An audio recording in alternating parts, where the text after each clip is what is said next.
Live. Roger.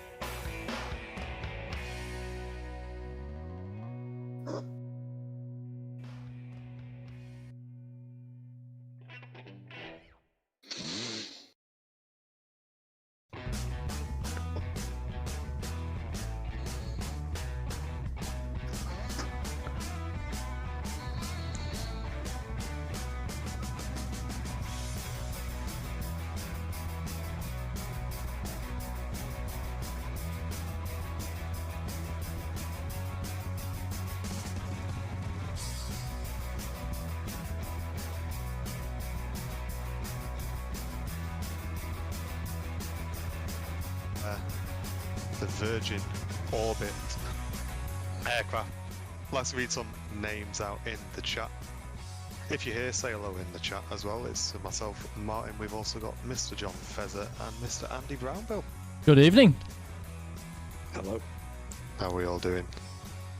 We are just waiting for things to start up here. The live stream's just getting started, and we're going to be enjoying this with the community. I've been excited for this for a little while. You've been looking forward to it as well, Andy, haven't you? Lots and lots, yes. I've been looking at all the updates, counting down the days till the first ever orbital rocket launch Here we go. from UK soil. 5, 4, 3, 2, 1, 0.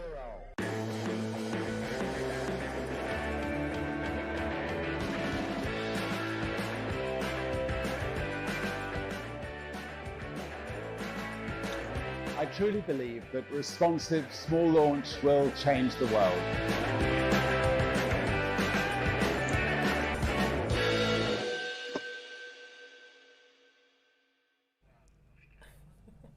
Welcome to Start Me Up. We are live from Spaceport Cornwall here in beautiful Cornwall, UK. My name is Melissa Thorpe and I am the head of Spaceport Cornwall, where I'm so privileged to lead my incredible team in turning an airport into a spaceport. I'm also so lucky to have in the studio with me Natalie, and across the pond in Long Beach, Chris. I'm Natalie Burgos, Senior Producer of Live Broadcasts and Events. I work on a team in charge of brand and communications. And back over to you, Chris. Yeah, hi, I'm Chris Rolfe. I'm the Director of Systems Engineering and Verification here at Virgin Orbit. And my teams include the interdisciplinary engineers that own the high-level definition, design, and verification of our launch program. As Mel said, I'm your North American correspondent for today. I'm here in sunny Long Beach, California, at our payload processing facility, just down the street from the rocket, just down the street from the factory where the rocket you'll see launch today was built. Back to you in the UK. Well, this is an exciting mission built on a tried and true platform, but not just for Virgin Orbit being our first international launch, but with multiple partners. So. Yeah, and it's our first ever launch here from the UK, and that's so exciting for us, as well as the first orbital launch from Europe. It's also the first launch for some of our customers, including our friends at Spaceforge from Cardiff, as well as the Sultanate of Oman. It's truly an exciting moment for us here. The crowd outside is really excited. I hope you can feel that energy across the pond in Long Beach, Chris. Mel, although this isn't our first launch here at Virgin Orbit, every launch is exciting and we're feeling your excitement too. And just before we came online, I saw there was about 25,000 people that were already in the waiting room for the YouTube stream of this. So there's a lot of people that are excited here as well. So today you're going to be hearing over the program the audio from our MCC, or our Mission Control Center. And what that is you'll hear a lot of people on that line, including folks like our launch director, our ground crew, our department consoles, our flight crew, and our launch engineers. And anything that they're talking through today, if there's a little extra information that I can provide, a little extra color, I'll do that. This morning I sat in on the morning briefing. Our aircraft systems, rocket systems, ground systems, and our weather, both ground and, if you can imagine, our space weather, are all nominal, and we are go for launch today. Another thing that you're going to see throughout the program today are our graphical user interfaces, or our GUIs. And we're going to bring up our rocket load GUI right now. As you can see on the screen here, we have our Launcher 1 in the top section of the screen. On the left is our stage 1, which does most of the heavy lifting. On the right is our stage 2, and that's the pointy end where all our payloads live. This is live data that you're seeing right now coming from our systems. You can see that both our fuel, which is RP1, and our liquid oxygen, our oxidizer, is at 100% for both of our stages, as well as our helium, both cold and hot helium. Everything else here looks normal right now. Our pressures are good, our battery bus voltages are good, Cosmic Girl is performing normally, including our pallets and pylons. And as I said, we'll be seeing different GUIs through the program depending on the stages of flight that we're in. But for now, we're going to watch a quick video on some information on the UK Space Agency. It's an immensely exciting period for the UK to be part of the very first launch of satellites into orbit from the UK. More so than that, the very first time that satellites have been launched into orbit from Europe as well. It marks a seminal point in the growth of the space economy for the UK, unlocking jobs regionally and nationally on the back of an £11 million investment in Cornwall with Virgin Orbit. Deeply excited to be involved, but more than that, it demonstrates the UK's position within the sector, launch alongside satellite design, manufacture, satellite operations, and the exploitation of downstream data as well. And more importantly, inspiring the next generation of youngsters to become involved in the space sector, whether from a technical perspective or from a business perspective as well. So for me, it's a moment of personal pride, but it also marks an immense amount of pride from the agency, across government, across our partners with Virgin Orbit and Spaceport Cornwall, and also it's a moment of national pride to be inspired through British technology and British leadership.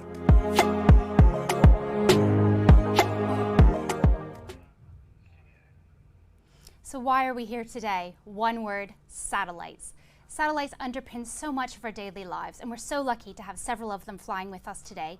First up is Prometheus 2 from the National Reconnaissance Office. Prometheus 2 is 2 CubeSats, and it's a great example of joint UK-US partnership. Let's hear a little bit more about this amazing technology. This is the first MOD-owned satellite that we've launched in 20 years. And we'll be on the very first space launch from the United Kingdom with Virgin Orbit. So it's an incredibly exciting program and really does get us on the path to greater capability. As a country, and in fact all over the world, what people are really starting to look at is responsive space launch.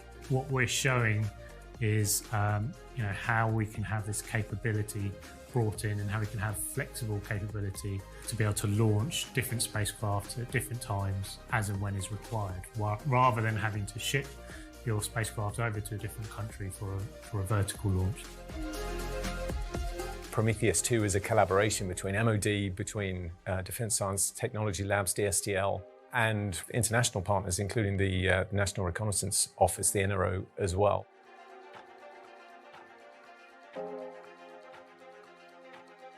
This mission will contribute to the understanding of how you can do space protection and space situational awareness. So collaboration with other agencies, particularly Space Command, and indeed UK Space Agency, for where we'll eventually launch the programme on from Cornwall on the Virgin Orbiter. And what we're using it for is basically an in-orbit testbed for RF sensing, geolocation experiments, and radar detection experiments.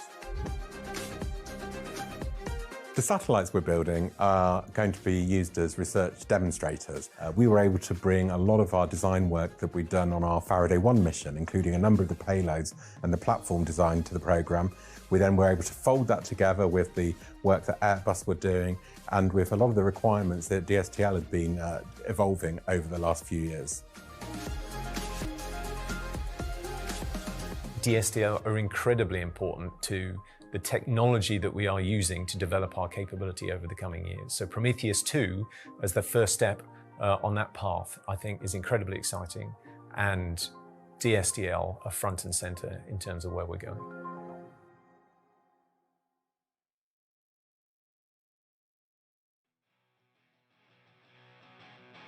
Well, that was great, wasn't it? Really very Yeah, fascinating stuff. Mega. It's awesome. Awesome to have it on the channel as well.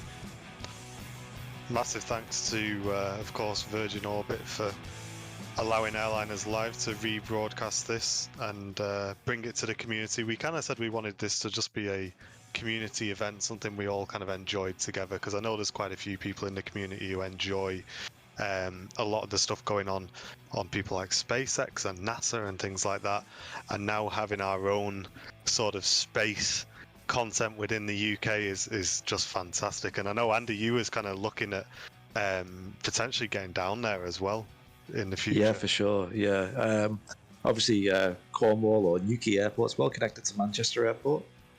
Plenty of flights going down there as well, and obviously now being the only spaceport registered in the UK as well, the first as well, and this is the first ever rocket launch from said spaceport as well. So yeah, I'm super hyped to see what the future brings for them, and to have Virgin Orbit just on our doorstep, so to speak, is pretty epic. And obviously what their airline as well, because we've seen a lot of Virgin Atlantic 747s. At Manchester. That kind of tops it off, doesn't it, for Yeah, Airliners Live, is seeing it being launched from a 747. Yeah. Cosmic Girl is the aircraft that's operating this. And you can see her on your screens now. There you go. The ground crew seem to have a lot of tubes, isn't there? Yeah, a lot of going stuff. on there, isn't there? Yeah. But So this is going to be a broadcast, guys. Like we're kind of just enjoying this with you, and we're going to listen into their commentary, listen into their information, and really just take it in and enjoy it, because as we've said before, this is great for the UK, and to have something like this a lot closer to home is awesome, especially for me. I love watching all the space content that's been coming in about on YouTube recently, and it's awesome to have something nearby. Yep, so this is Cosmic Girl, the 747. That'll be taking the rocket, which is called Launcher 1. That'll take her up into space, but what the 747 will do, will take it up to 34,000 feet and do a holding pattern just southwest of Ireland, where the rocket can be jettisoned off the wing and take flight into space. Yeah, they do first stage launch, and they're going to pitch the nose up and off it goes. And the cool thing is, it's the captain inside as well. Apparently he's got a nice big button he's gonna big red one. That's it. Get it going. Get it going. This is awesome. I'm really looking forward to it.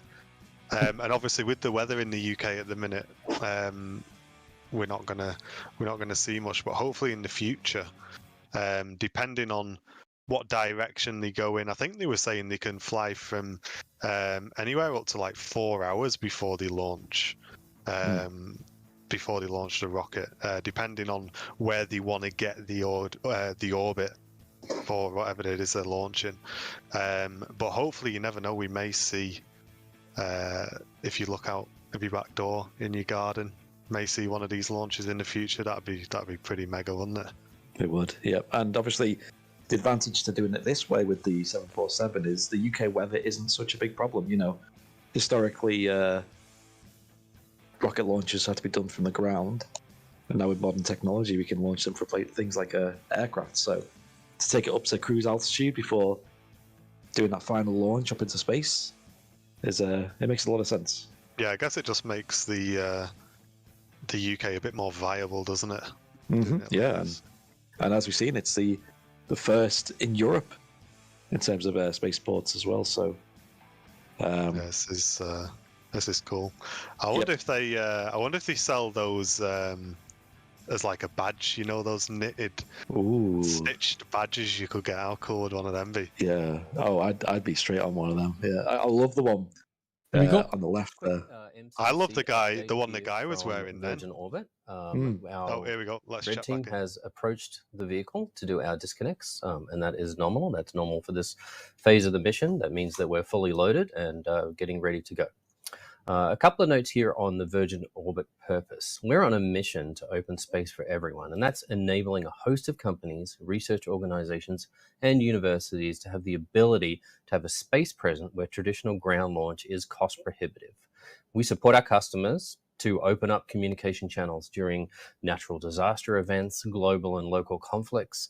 We're enabling the real-time monitoring of humanitarian weather and climate crises, providing infrastructure for telemedicine and global connectivity, controlling the environmental impact of production and preventing illegal trafficking and smuggling. We're really proud of our customers' work, and we're grateful to be a small part of it. We're going to bring up a couple of graphics now and give you some information about our actual launch platform that we're using today. The first one we're going to look at is Cosmic Girl. Cosmic Girl is a 747-400, and not a lot of people know, but Cosmic Girl actually was her name before she came to us. She had originally flown with Virgin Atlantic, doing a route between England and the US. She's the baddest of them all, let's admit it. Launcher 1 is our launch vehicle today. She is a 2-stage rocket, as I had mentioned earlier, using both RP1 as the fuel, and we have liquid oxygen on board as our oxidizer. Stick with us, we'll be right back with some more facts.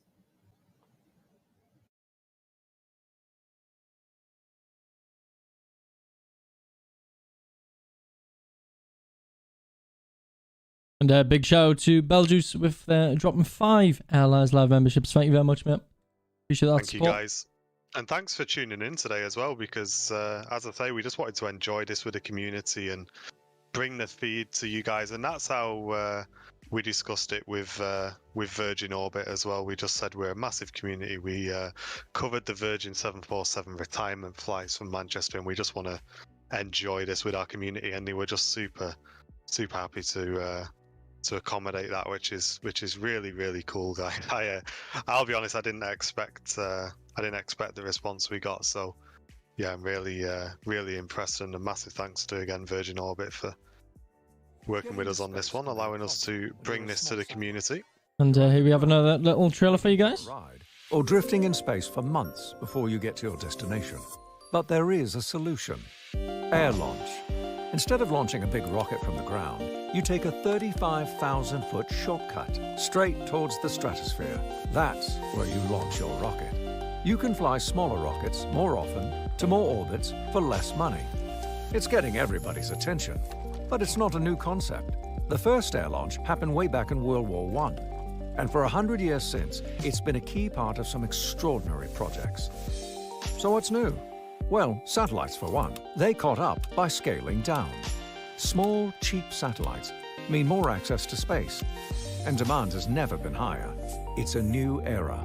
The space economy of the future will rely heavily on small satellites, pushing the need for more dedicated launches. Imagine one satellite failing in your globe-spanning constellation. It'd be like, we need to launch a replacement and we need to launch now. Only air launch can do that.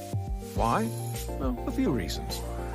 First, when you build a launch pad, cram it full of electronics, and set it on fire with a rocket engine, it takes a while to fix between launches.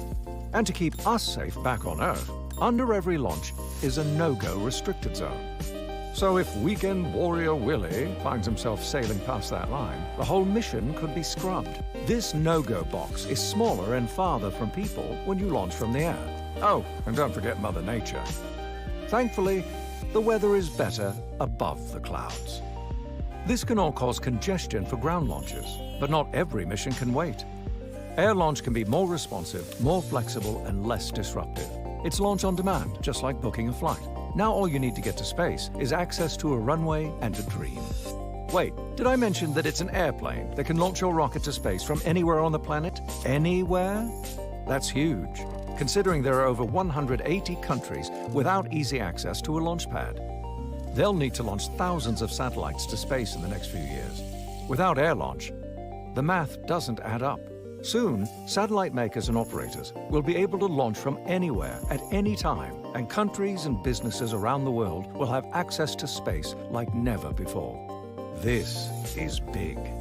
It's democratizing space. So the question is no longer, how am I going to get there? It's, where do I want to go?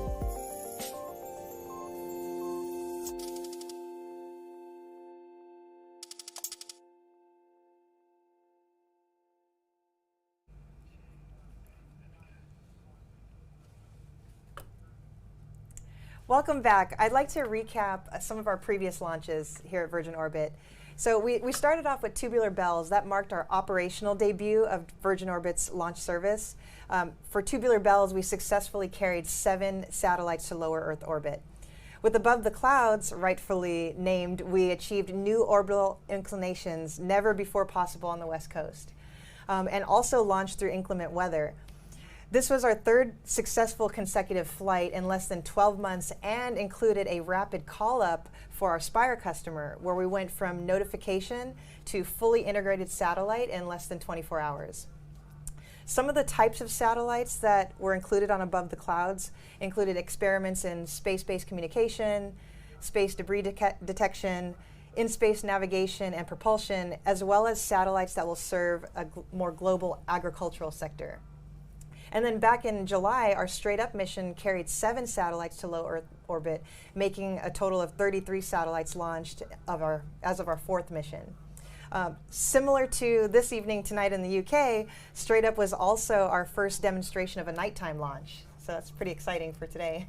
Absolutely, and we have been on the edge of our seats for each one of those launches over here. We've been watching each one.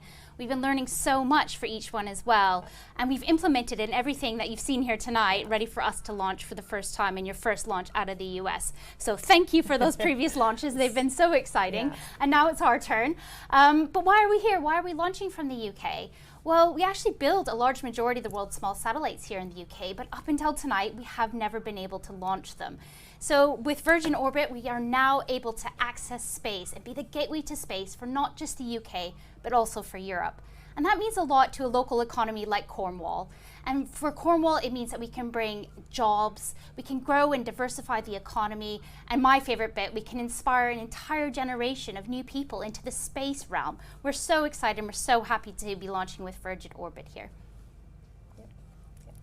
And I think we're going to talk about some of the future spaceports that you have coming up. Yeah, let's go ahead and take a look at this launch recap video for now.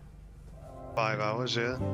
Yeah, or, you know, probably what, half an hour on a Logan Air or whatever it is. Yeah, or a Flybe fly there as well now. Cheeky dash flight. So I think this is a video of the spaceport. Nice. Logan Air, yeah, exactly, Jingles, yeah. Yeah. But if you are enjoying the stream, guys, we are a community channel here. Feel free to get involved in the chat. We'll try not to talk over any of the key discussions that are taking place, because we want to take it in and learn and enjoy it as well, guys. But in the breaks, we'll be talking to the community and enjoying it with the community as well. As you can see on the display there, the expected takeoff, 1 minute past 10 local time. Awesome, so not long to go. That's got quite a lot earlier, hasn't it? Yeah, well, I think the launch window it's 16 minutes past 10. Yeah. So one would assume that obviously it needs time to get up to cruise altitude and get into that holding pattern where it can jettison off the rocket. Yeah. Now, obviously that's only a launch window, so it could be any time after then. But it does look like the aircraft's going to depart at 1 minute past 10. I wonder how quick it'll get up. I think it'll I was be, just thinking that, because obviously here we go. I can't imagine they're going to have a huge Mission amount Control of Center here. As I mentioned earlier, our red team have approached the vehicle for all of the fuel line disconnects and the data disconnects as well. Another thing that we have checked since we were last on screen was all of our data communications to our downrange stations. We'll talk a little bit about the ground stations a little bit later, but we are confirming that all of the dishes that will receive the data from the rocket during its flight today are online, and we are still go for launch. You may be hearing on the mission control chatter the talk of an LCC. That's our launch commit criteria. We are currently working through all of our console permissions to hear all the go for flights from all of those departments. So stick with us. We'll be back in a minute.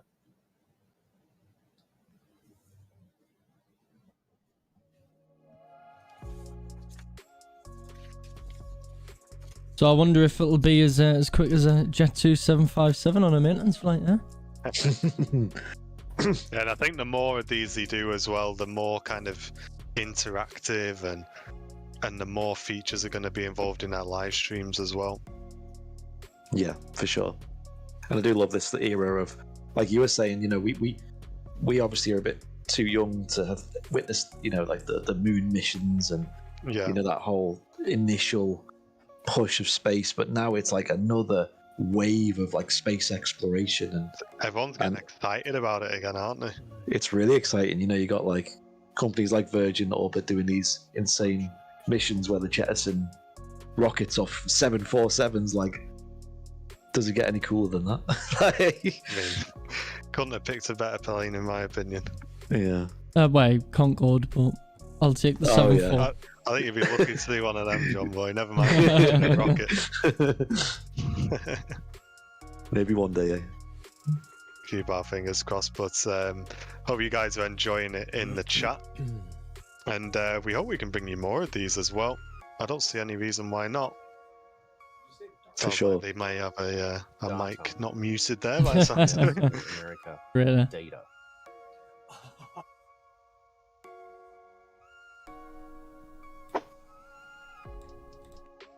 That's not us. That's not us. By the way. I'm being very professional. Army audio changing, or I'm trying to. Anyway. Keeping us all I in remember the first man on the moon, but I was very young, says Sue. Yeah, that would have been special, wouldn't it? Seeing all of that, everyone gathering around the TV. 69 was it? My memory serves me correctly. And like the last few decades, so there's been some crazy advents of like the human race, right? Like the internet. Like I remember life before the internet. Yeah. Obviously the moon landings as well. Mikey and Steve, glad you're enjoying it, guys. Thanks very much for tuning in, and we'll say again a massive thanks to Virgin Orbit for allowing Airliners Live to broadcast this for our community. Yep, really, Virgin Orbit. Really, impressed. Yep, and this is also taking place at Spaceport Cornwall, which is obviously the spaceport aspect of Newquay Cornwall Airport. Go give them a follow on Twitter as well, because they've been updating all day today. Oh yeah, they've been posting a lot, which is great to see. Yeah. Great to see the control center as well. Everyone hard at work. Oh, there we are. Yeah.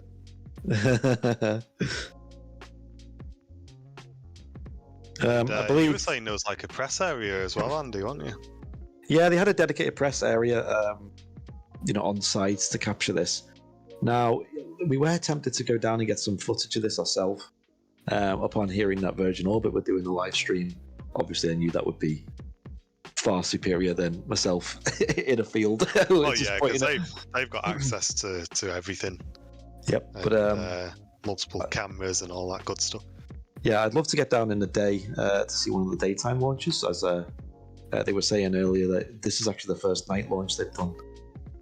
So, that'd be great, but plenty of press involved as well. And we can take advantage of this fantastic live stream they're putting on for us as well. So, yeah, it's great to enjoy it. Just sit back and take it all in. Great, it's enjoy just it with the community. Sorry, mate. That's it. Yeah, it's an awesome moment for the channel, isn't it? As well, just messaging a company like this and just coming on board and be like, yeah, guys, 100%. You know what I mean? That's great. Really good feeling. Yeah, the Virgin 747s have been such an icon on the channel over the last, approaching 5 years now, should I say, on the channel. Yeah. And obviously we're sad to see the departures of them when they left and retired from Manchester Airport. Last one going in December 2020, Ruby Tuesday. But hey, they live on. You can go and see them. And as you see in this Virgin Orbit aircraft served for Virgin Atlantic for, I think, about 14 years under Cosmic Curl, of course. You can see it's a bit windy as well from this shot here with the engines windmilling there. Obviously, there won't be running. This will just be a windmilling. A little bit of wind. Cosmic Girl apparently flew over 8,200 flights. It was in the air for 66,500 hours and carried 2.5 million customers. Whoa. So That's a definitely lot. put a shift in. So yeah, takeoff time will be just after 10 p.m. as it says on the show there. Yeah, and folks, if you got a radar box or whatever, keep an eye on it, because I want to see when it starts pinging up. I want to get to #1 tracked worldwide. I think that will happen, if I'm honest. We'll get the ping emotes in the chat as well. Yes. And the launch is mounted on where, I'm not sure if any of you guys have seen this on pictures and stuff like that. I've never seen it myself. But 747s can carry a 5th engine for like transportation, like moving it to another place and things like that. And that's where the launcher is. That's where it's attached on the wing of the 747, on that pylon there. Yeah, a lot of people keeping an eye on radar. I mean, as you can see from the images there, the ground crew are still disconnecting. Oh, they've just started the #3 engine. Oh, wow, okay.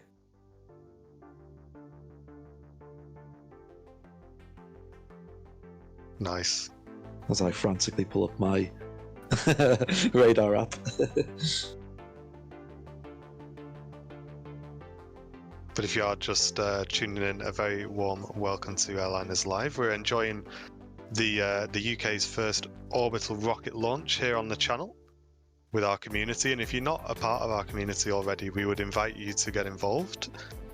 We stream live aviation multiple times a week from Manchester in the UK, Vancouver in Canada. We love aviation, and this is why we're particularly interested in what Virgin's doing today. So if you do love your aviation, your machines, anything that flies, get involved with Airliners Live. Hit subscribe and join our fantastic community here on the channel. You get a very, very warm welcome. If you can't talk in the chat for whatever reason, all you need to do is hit subscribe, guys, and you'll be able to chat within about 1 minute. It's completely free. Hit subscribe, click that thumbs up button as well for us. That'd be fantastic. And as I say, get involved with the community. We've got an awesome community here on the channel. PTZ camera while we do takeoff. And while we roll out for takeoff. We're looking forward to enjoying this launch with the community as well. Yeah, it looks like final preparations happening to the aircraft now. I'm going to take over the PTZ camera for takeoff and roll for takeoff. Thank you.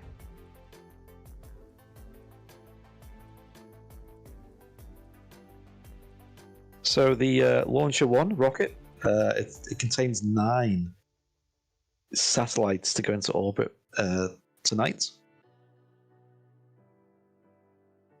It's a 70-foot long Welcome back, rocket. everyone, and I Oh, appreciate here we you go. sticking with us as I give you another pronunciation and linguistics lesson on the difference between Australian pronunciation and American. We're actually going to take a look at our flight path now.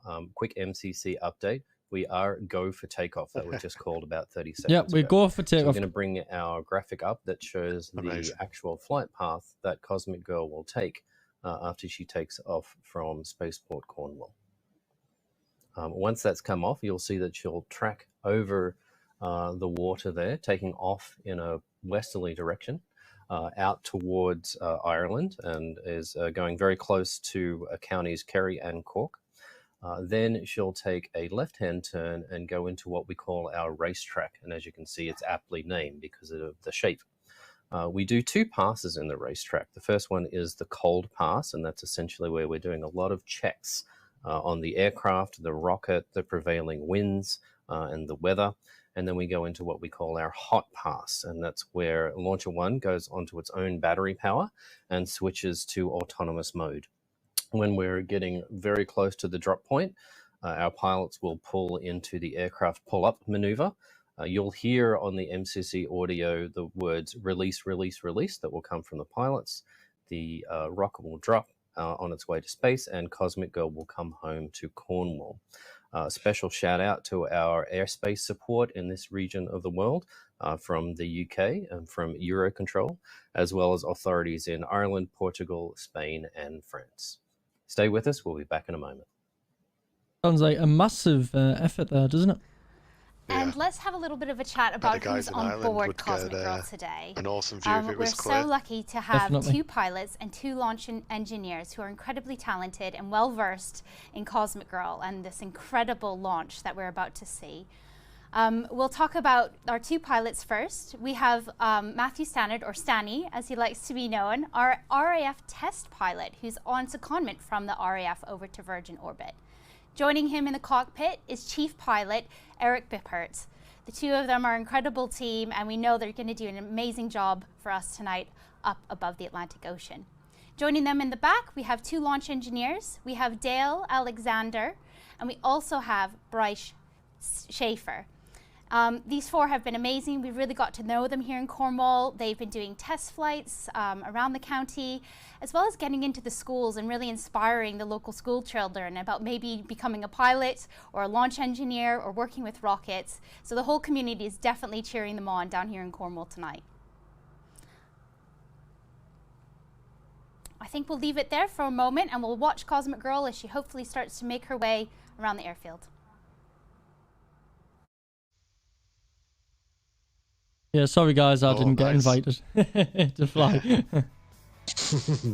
Oh, beacon's on. We heard earlier on that they've already started the number 3 engine. I assume there's been more engines started since then, but we should see the aircraft taxiing pretty shortly, so not long to wait now. There we go, flight control check.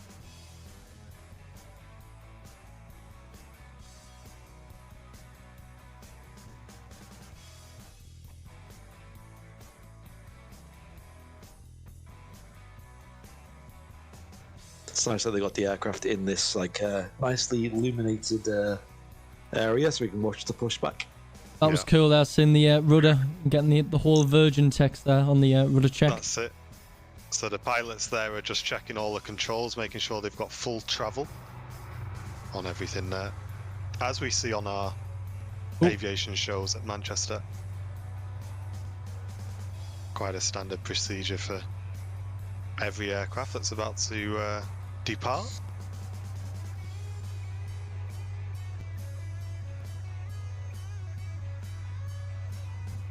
And it'll be interesting to see if they stay live for it landing as well. Not sure exactly how long the flight's going to take to launch. I can't imagine too long with the map that they showed earlier on. Mm-hmm. Yeah, so they're going to do maybe 20 minutes, half an hour to get out to the drop point. It didn't seem that far, so yeah, I'd probably say about 20, half an hour. I think they're going to do a couple of holes, aren't they? Launch it and then fly back. So yeah, so they were saying they're going to do one orbit to sort of check all of their systems and make sure everything's online and ready to go, and then the next orbit round will be when they launch. And we're going to be listening, guys. We're not going to be talking over that. You'll be able to enjoy all of the comms, and hopefully we'll hear that nice and clearly on the stream. And just FYI, the music is part of the stream. It's nothing we're adding in. Yeah. Oh, you can see the Virgin orbit for the feed as well. You can see the ground personnel there getting a cheeky little selfie in front of the aircraft. Oh, brilliant. You don't you? Oh, you got it. Very jealous. Yep, see the flashing beacon light on the top of the fuselage there as well.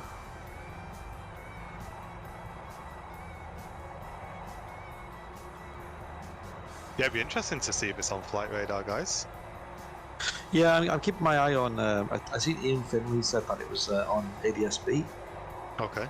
Although it hasn't started its taxi yet, anyway. So, but I'd assume it would have its transponder on at this point. Yeah, Marky Marsh is saying it's showing on the ground on ADS-B as well. Cheers, guys. Not yet on flight radar, no worries, Benchy. Yeah, I've got radar box open, not seen anything yet.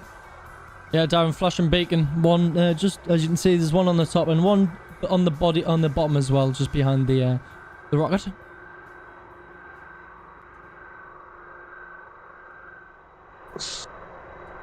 And this is taking place at, if anyone's looking on radar, Newquay Cornwall Airport, also known as Spaceport. Here we Cornwall. go, taxi light on. Enjoy the sounds, guys.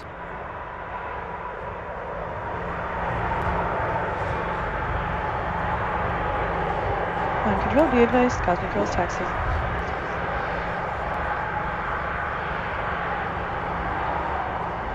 And it's now pinging on flight radar 24.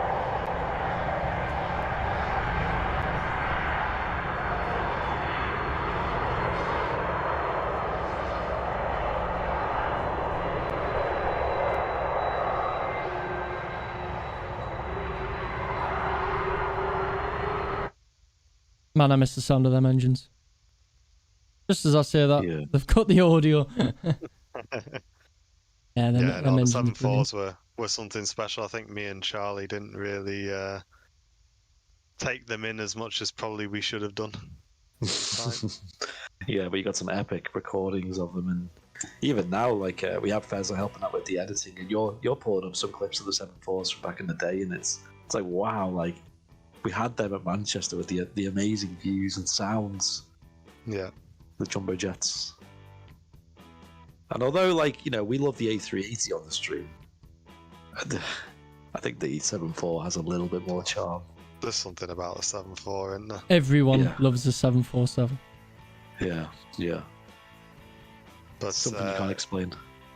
There is currently no audio guys on the feed apart from the music. It's not an issue at our side. Yep.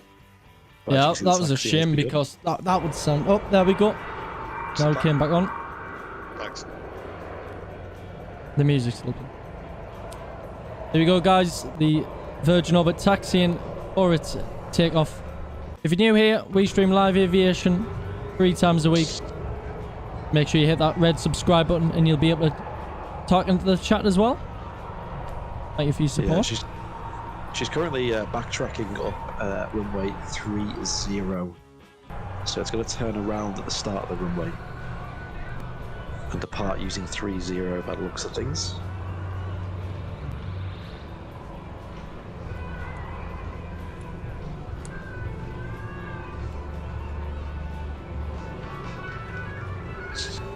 This is awesome, isn't it? Yeah. So of course backtracking is where there's no available taxiway for the particular aircraft, so what they do is they use the runway to taxi. So right now it's on the active runway. It's going to turn around and it's going to take off up the same path it's just taxied down. Yeah, you can actually see if you zoom in on the radar that where Cosmic Girl left the taxiway that is parallel to the runway is actually it's closed. It's not in use. You can see by the crosses. Hence the backtrack.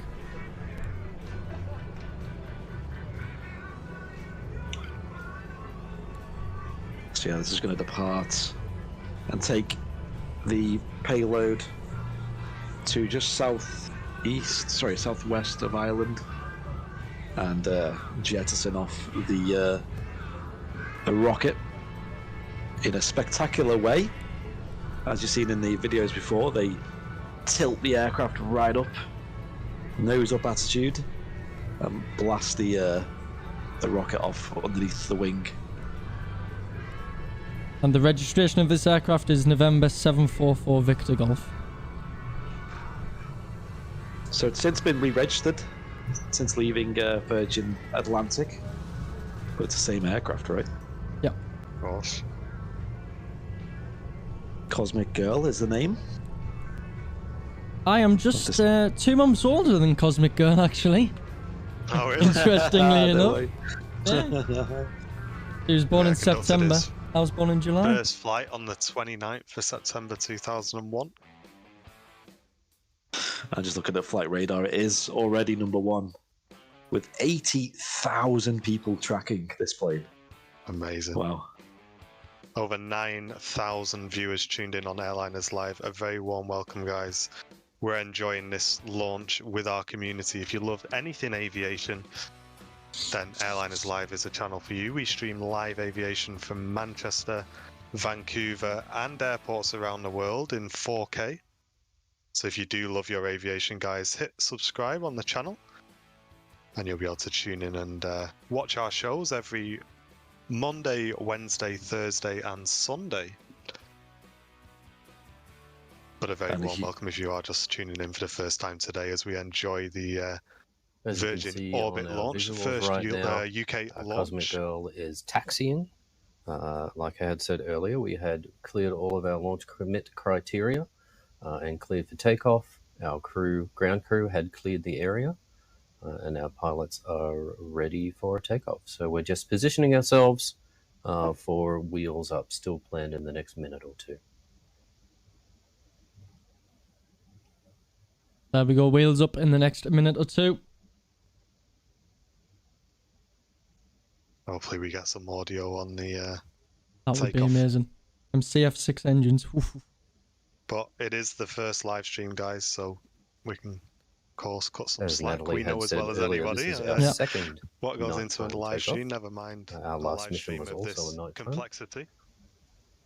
And some folks in the area of Cornwall and also the counties I mentioned earlier in the south part of Ireland may have noticed in the last couple of weeks Cosmic Girl making some practice runs out there off the coast.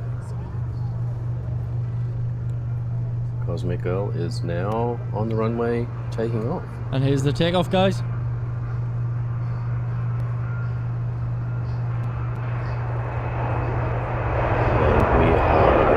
Wheels off the ground.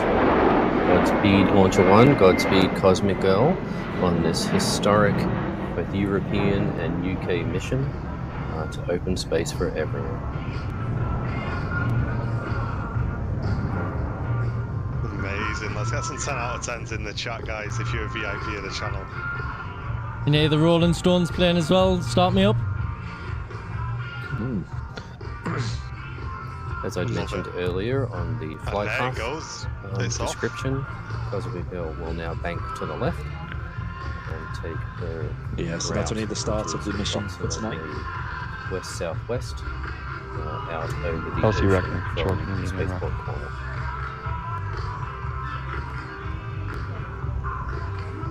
LD Radiohead on control room, S-band lock acquired in Newquay.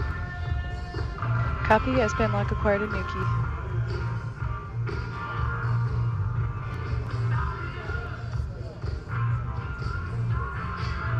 Up until the disconnects a few minutes ago, the data or the data that you had seen coming through any of our graphical user interfaces was coming through a umbilical connection to our ground support equipment.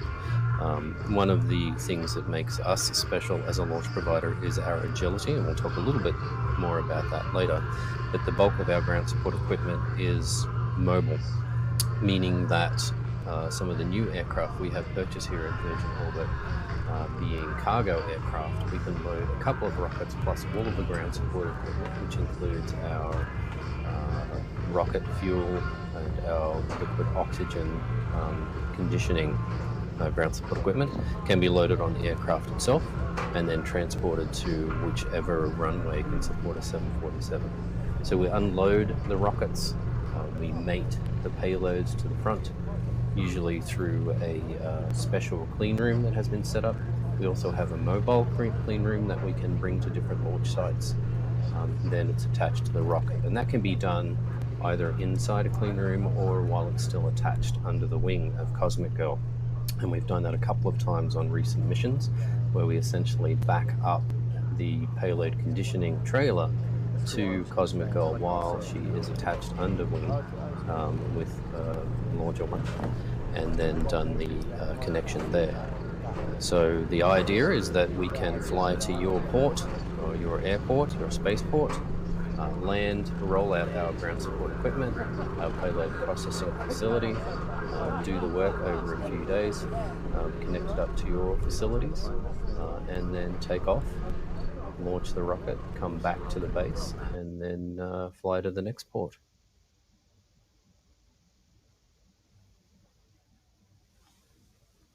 Yeah, the versatility of this is just immense, isn't it?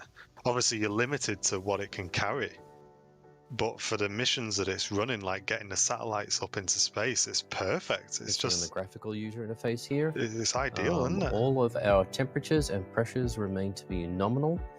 Some Putting of us the through more a better interesting aircraft, would stuff you? you'll see is now down at the bottom of the screen, where the Cosmic Girl panel shows that she's currently a little over 300 miles per hour and steadily climbing, just gone past 12,000 feet.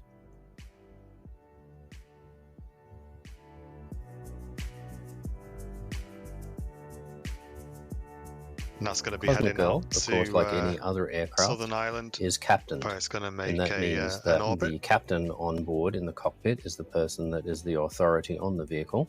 So there may be some slight changes to altitude climbing or the trajectory that Cosmic Girl uses to move out to the the racetrack, and that's up to the captain. But generally what we expect to see here is that when we're in the racetrack for the cold pass, we'll be at approximately a little over 35,000 feet.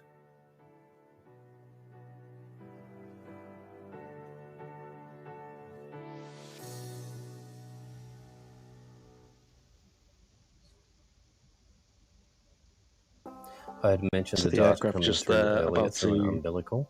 Once we had fly parallel disconnected to from Land's End that Airport at the IT moment. trailer that's sitting on the tarmac next to Cosmic Girl, all of our data is being streamed through RF links, or radio frequency links. So they're essentially a type of Wi-Fi.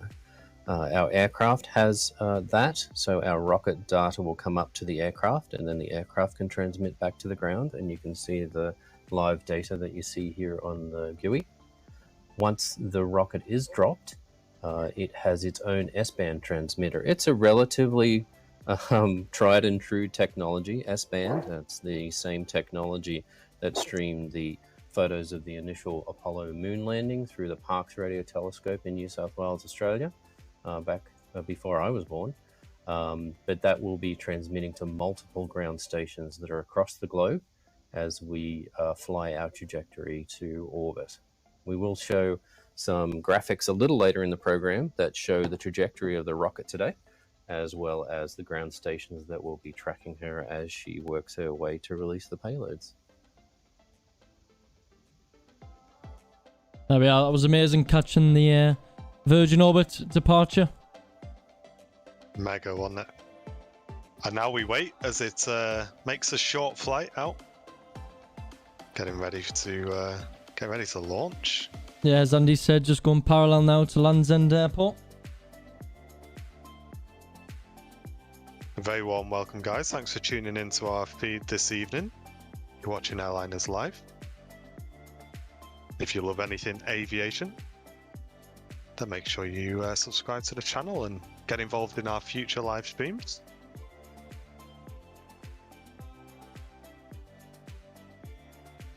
Yep, we're planning on going live at Manchester Airport again on Wednesday from 10 AM, and we stream all our streams at Manchester in 4K as well. You can see there the aircraft just passed 21,000 feet above sea level. Claire in the chat saying she heard it. Awesome, Claire. It flies straight over you, hopefully.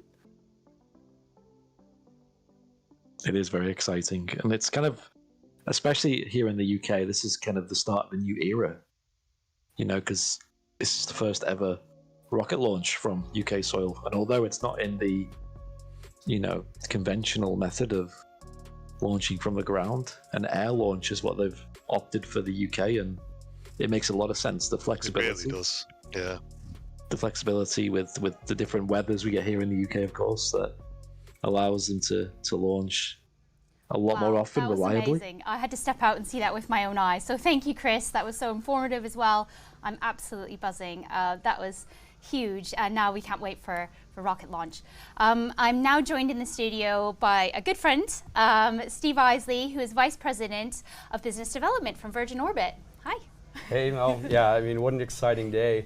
And I'm really pleased to introduce the Secretary of State, Grant Shapps, who's in charge of the Department for Business, Energy, and Industrial Strategy, leading an economy-wide transformation by backing enterprise and unleashing the UK as a science superpower through innovation. Grant, thank you so much for being with us here on this historic day. You've really been instrumental in helping bring launch to the UK and supporting the industry. You probably know this is actually the first, of course, historic launch from UK soil and also historic launch from Western Europe. Tell our viewers, what does this day mean for the UK? Yeah, no, we're very excited about the launch. I mean, this is something which we've been working on for more than a decade now. As you rightly say, the UK tonight will become the first country to launch satellites from European soil, and that's been a long process involving a lot of folks, not just at Virgin, but throughout our space sector, which employs about 47,000 people. It's much bigger than most people realise. The other thing people possibly don't know is that more satellites are produced in the UK anywhere outside of California. So we're big into producing particularly the smaller and the nano satellites. the type that Virgin Orbit put into space. And so to see these 9 go up finally this evening, it's extremely exciting, and we're delighted to have backed this launch. And Cornwall could be one of 7 spaceports springing up throughout the UK. So we were excited to see this one and others developing. And you mentioned some of the industry here in the UK. So how do you think this and future launches will really help propel the space ecosystem in the UK, including jobs? And what makes the UK such a great destination for launch and for space? Been set. Yeah, I mean, for a start, I think anything like a space launch just puts it front and center of people's minds. I was just watching the top of the 10 o'clock news here on the BBC, and I see they were giving this a mention and saying that the satellites are being launched right now. It brings people's attention to it. So if you're a youngster and you're watching this tonight, or you're catching up on it tomorrow, you'll be understanding that space launches are something that happen from the UK. I think that's incredibly important. It brings more people into the business. You asked the sensible question of why the UK. Well, it happens that particularly for the type of satellites which are increasingly getting launched, a lot of these smaller satellites, they've gone from about 1% of the market to 11%. And we think that over the next decade or so, there'll be huge opportunities, probably about £15 billion worth of launches of these smaller satellites. The UK happens to have the right location, in other words, geographically. We've got the right science with, 7 of the world's top 20 universities, and we've got the right industry combined with government to help all of those things stack up and ensure these launches can happen. And I know that from personal experience, because both in my current job as business secretary, but also my previous job as the transport secretary, I've tracked and worked on this launch. I've been down to Newquay in Cornwall. I actually brought over the rocket for the G7 last year to Cornwall. So we've had a lot of, to get these things going, you have to have a lot of different elements come together: regulatory, scientific, industry, government, all working in tandem, and that's the thing the UK's got going for it. And we know that you have a strong love for science, and part of your platform is making Britain really a science superpower. How do you see space launch and this ecosystem developing in Cornwall contributing to that? Well, look, it's hugely important to that. I was just looking across the kind of list of the payloads tonight. There are a whole variety of different satellites. So you've got Amber 1, that's a satellite that's built in Glasgow. You've got Prometheus 2, that's a satellite built in Hampshire.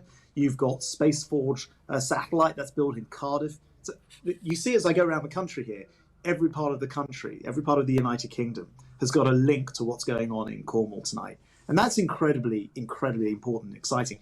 But as I mentioned before, not to take anything away from Virgin Orbit, because you guys have got there first with this unique launch system that has so many benefits. But we have a number of vertical spaceports being built and being planned, so 7 in total. And I'm expecting to see vertical launch from Scotland, for example, possibly later this year or next year. So this is an exciting time. It's worth a lot of jobs, not just in Cornwall there, perhaps 250 or so, but actually across the country, in the thousands, in the tens of thousands, and making the UK a great place to do space. Yeah, and you mentioned some of the payloads on this mission, and there's some firsts. I mean, there's the first Welsh satellite, the first Omani satellite. So there's a real also international flavor in space. How important is it, one, for the UK to have its own launch and end-to-end sustainable space-based capability vis-a-vis other spacefaring nations, so as a nation leading in the space realm, and 2, really international partnerships. I mean, I know that this is important for UK, you mentioned the other launchers, but clearly space is an international cooperative industry, and so working across country lines is equally important. That is absolutely true, and just in the autumn we signed a deal essentially with the European Space Agency. We put in, I think the figure springs to mind is over £1.8 billion. We secured 3 more British astronauts. So we're working in the international sphere, so in Europe, but also with NASA and a whole variety, and have historically done so.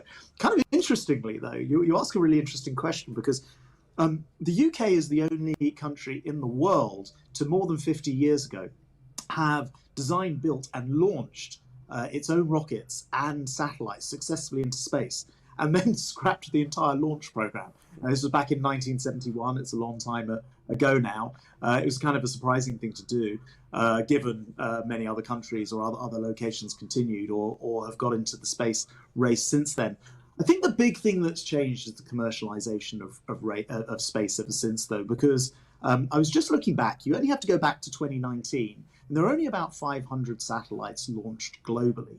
But in 2021, so just a couple of years later, there were 1,900 satellites launched. So you can see this is a massively growing market, particularly these smaller nano satellites, some of which are no bigger than a shoebox, that the United Kingdom really has great speciality in, as well as some of the bigger ones, which we've always hear. So there's a big market, and we want to work globally. We want to do that, but we also think that we can grab probably as much as 30% of the launch market on these smaller satellites, which is something we're very keen to do.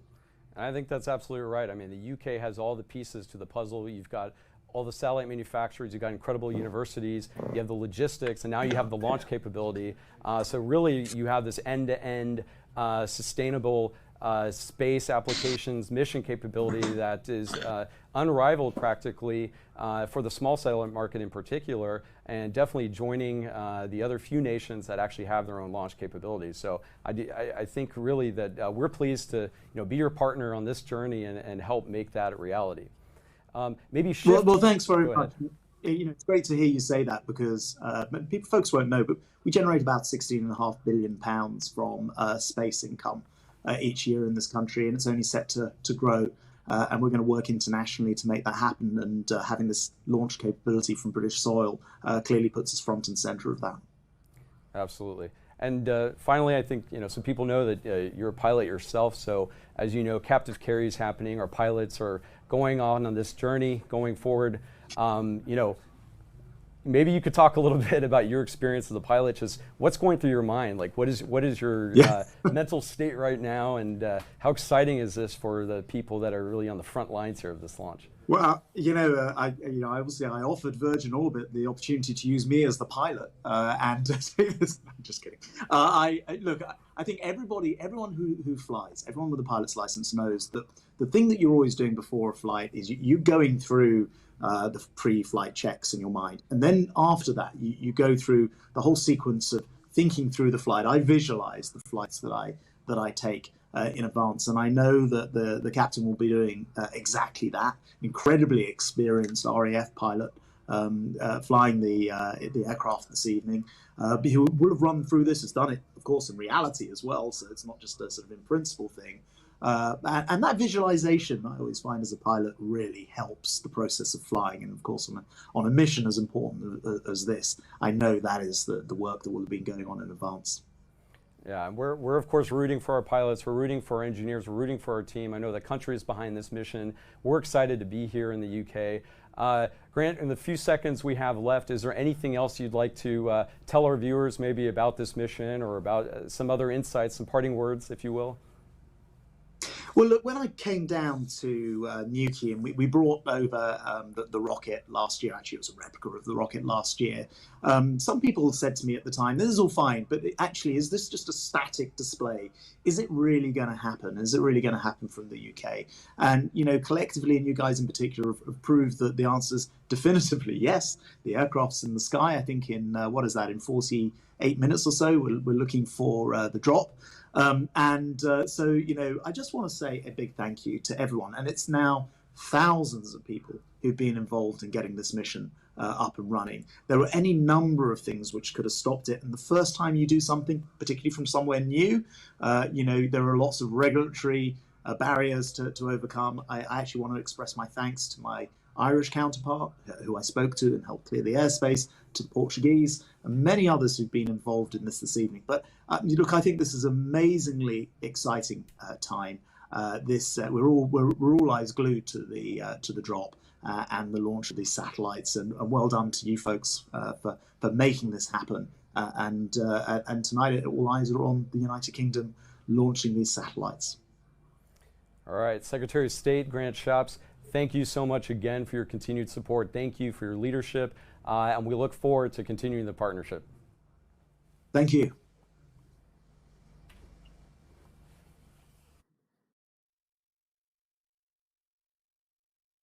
Whilst that interview was taking place, I was looking into the other locations for the potential spaceports in the UK, which is really exciting because there's a few going to be up in Scotland, but there's well, most of them are actually going to be in Scotland, but there's the potential for one in Snowdonia, which is really close to us, in Llanbedr Airport in North Wales.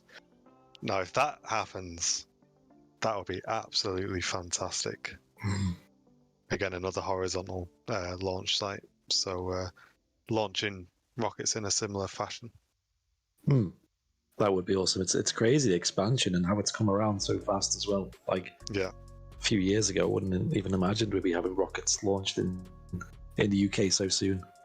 No, this is great, man. Absolutely, I love this sort of content, space content. Yeah, absolutely fantastic. If you are just tuning in, a very warm welcome. We're enjoying the very first UK orbital rocket launch here on Airliners Live, courtesy of Virgin Orbit. A massive thanks to those guys for giving us access to the feed to distribute it out to our fantastic community. It's great to have them on board and to be supporting a community like ours, and we hope you guys are enjoying the feed. We're looking forward to the launch, which is in about 45 minutes time. The aircraft took off just a short while ago from Cornwall. It's going to be making a flight out over towards Southern Ireland, where it'll conduct a series of loops, orbits, and it'll prepare itself for the launch in about 40 to 45 minutes time, we think.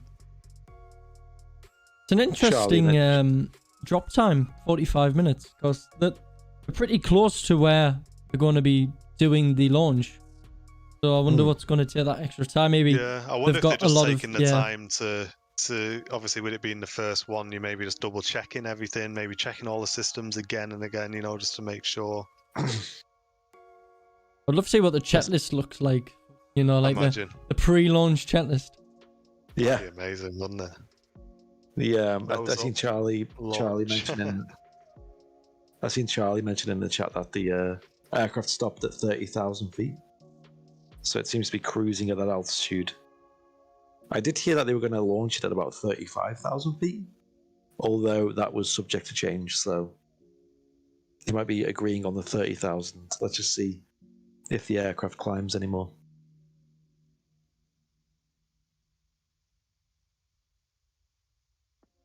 The aircraft being used is a Boeing 747-400, CF6 engines on board. Currently owned and operated by Virgin Orbit, and the name is Cosmic Girl. And Cosmic Girl was the name she had when she was operated by Virgin Atlantic for about 14 years, doing transatlantic flights in and out of the likes of Heathrow.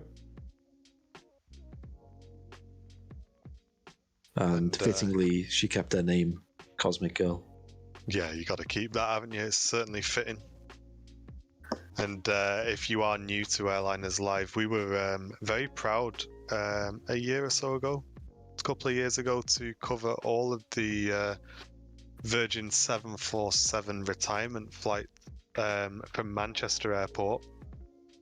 We were bringing those broadcasts to our community, and I know a lot of the team at Virgin Atlantic really enjoyed them as well.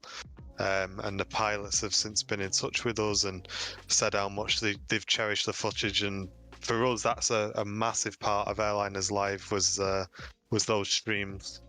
So to see another stream on Airliners Live with a Virgin 747 is definitely a special day for us. And if you are new to the channel, potentially look back through our archives where you can actually go and watch those streams that we did from Manchester Airport. They all left Manchester after being stored and having things like engines swapped around and things like that. And some of them went off to be retired, and others went into the States. And, yeah, and a lot of waves people as well, didn't we?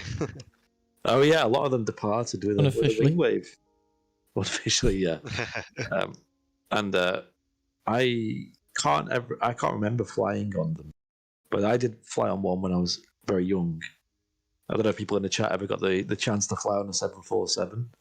Maybe with Virgin Atlantic, if you were so lucky. Or if you ever flew on Cosmic Girl, let us know in the chat where you flew and how your experience was. A very warm welcome to Glenn, Mr. Harry Harris, saying it's the first time on the channel. I've dropped to subscribe, and I'll be looking forward. I'll be looking in on other streams and vids. Thank you very much, Glenn. Yeah, we for those of you who don't know, we stream live aviation. We're predominantly an aviation channel, and we broadcast live from Manchester Airport, Vancouver, Canada, are our regular bases.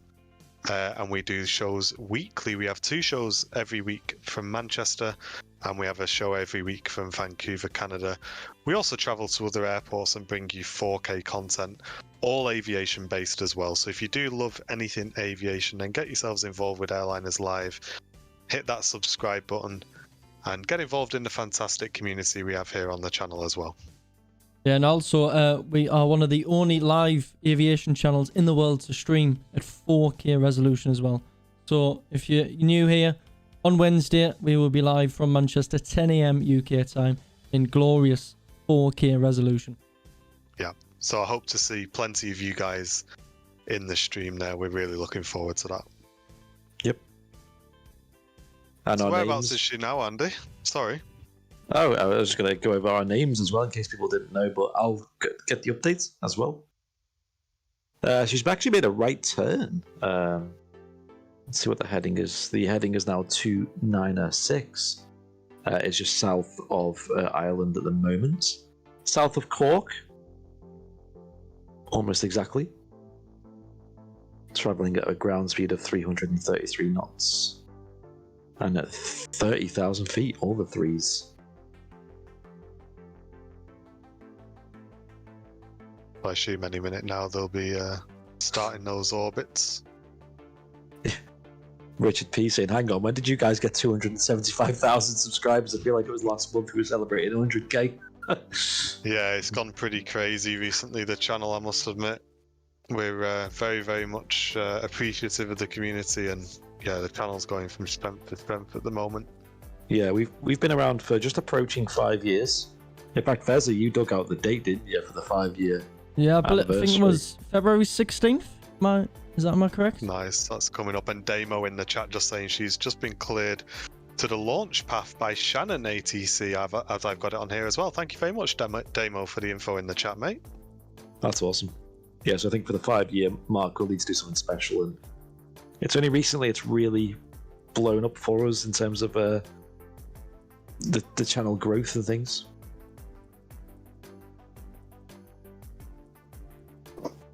You can see all the spotters there as well.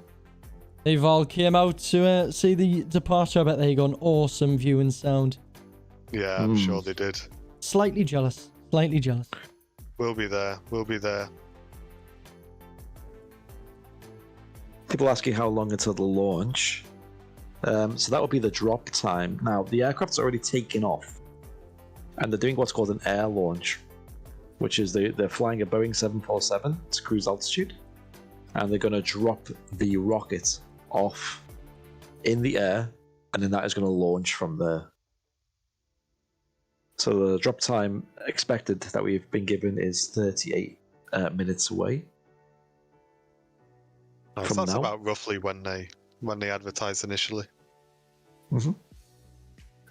Yeah, they had what's called a launch window to work with, and that started, I think it was at 16 minutes past 10. And then obviously from there, it could be any time subsequently. So, yeah, the expected time is another 38 minutes. So stick around for that. We'll be getting some live. Sorry, Andy. I was saying we're going to get some live data from the feed on the launch. And Andrew Donegan saying that he done Manchester to Tenerife South on the 747. That sounds like a naughty flight. Oh, man. Brilliant. Bet you enjoyed that, mate. Yeah. It's Ryanair. I was going to say, do they do Lanzarote as well? Custom 33 knots. Yeah, guys, you've got 2 times on your screen there. So you've got your time since the takeoff, so the aircraft has already departed. And that's been nearly 30 minutes since the departure. That's been quick 30 minutes. And the other field below that is the expected drop time, which is in 37 minutes time. So it looks like they're going to go, yeah, just about 10 past 11.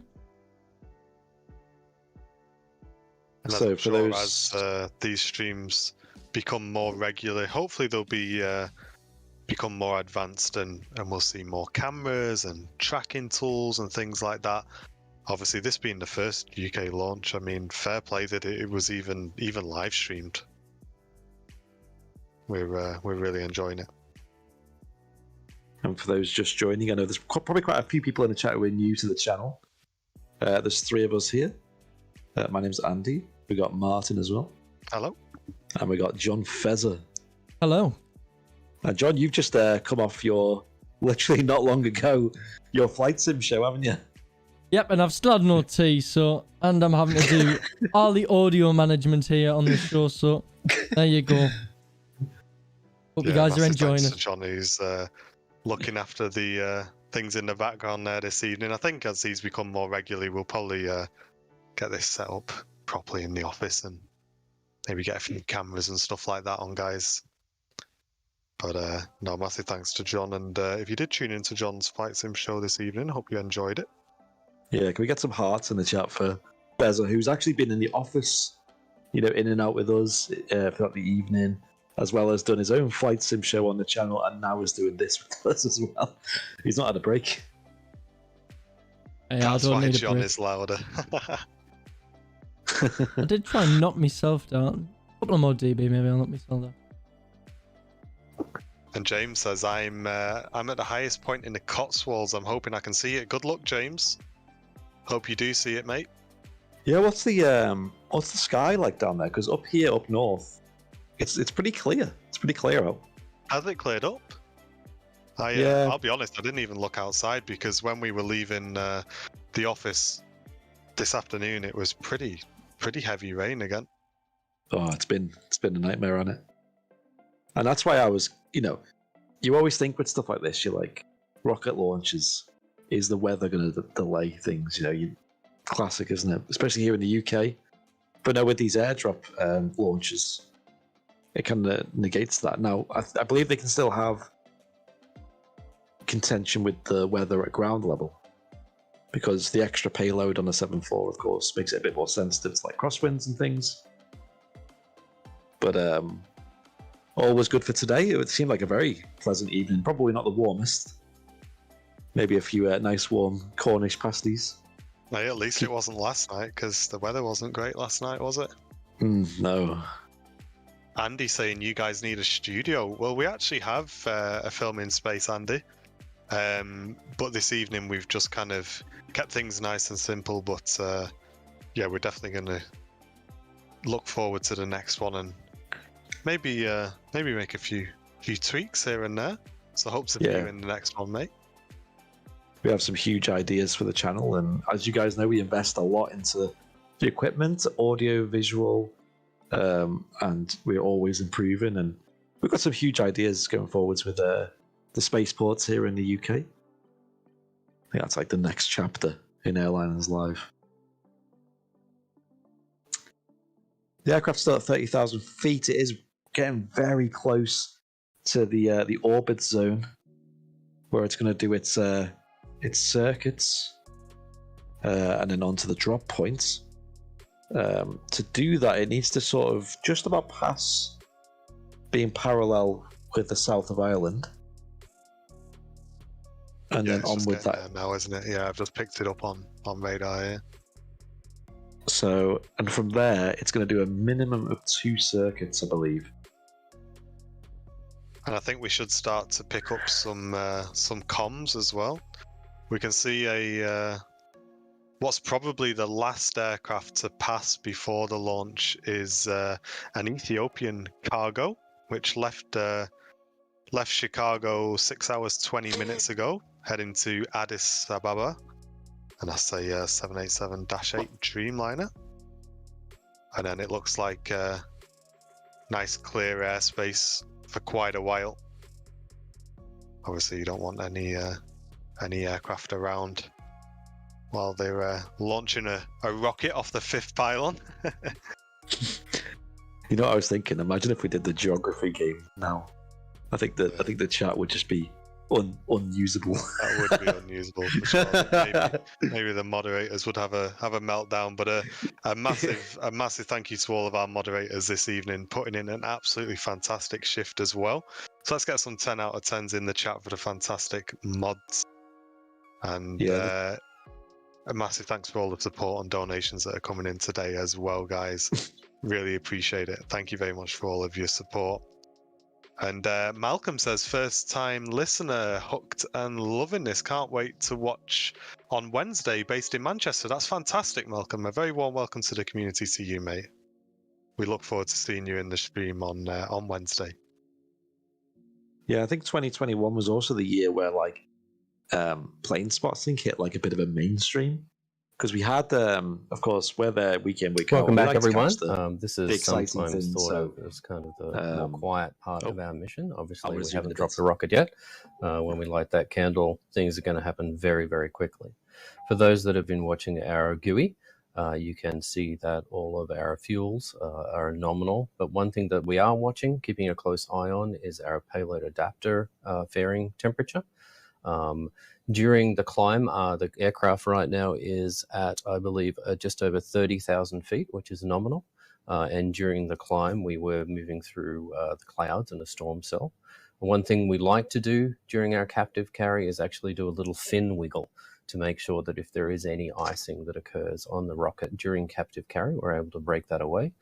We detected no icing during the captive carry up to this point, but we did that little execution anyway, and that all worked nominal. We are tracking nominally. I keep saying nominal, which is a good thing. We are tracking nominally on our flight path out towards the racetrack right now. We'll be back in a moment. There you go, guys. 30 minutes to go till the launch. A massive shout out to Simon Shaughnessy. Simon and Luke have walked miles to get to a dark spot in South Wales, currently standing on a cliff edge, looking out for the rocket launch. Fantastic, guys. Hope you have a great view of that. Good luck. Yeah, when the aircraft are at cruise altitude like that, you can see pretty far, and with a rocket launch as well, all that extra illumination from the booster, I reckon you'll be able to see from pretty far. So good luck. If you can stick in the chat and let us know if you see anything, that would be amazing.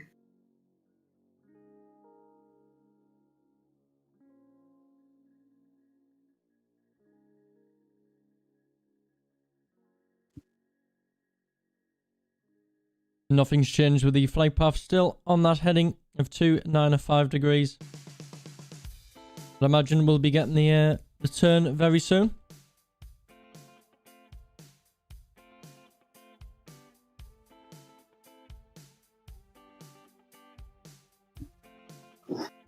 Yeah, I wonder how bright it would be in the sky then, for those who are nearby. Obviously, with it being relatively small for a rocket launch. I think people in the southwest of Ireland, assuming that the sky is a bit clear. I mean, I've got a weather radar open and it looks not the best for them guys. But I don't know. Yeah, I had a little look at Hawk's Metar and it's a bit of broken cloud. Yeah, it's just overcast, really.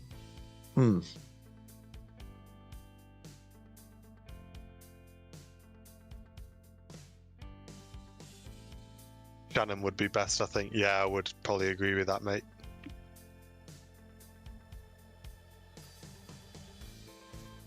Shannon's still quite overcast, though. Yeah. Overcast at 9,000 feet.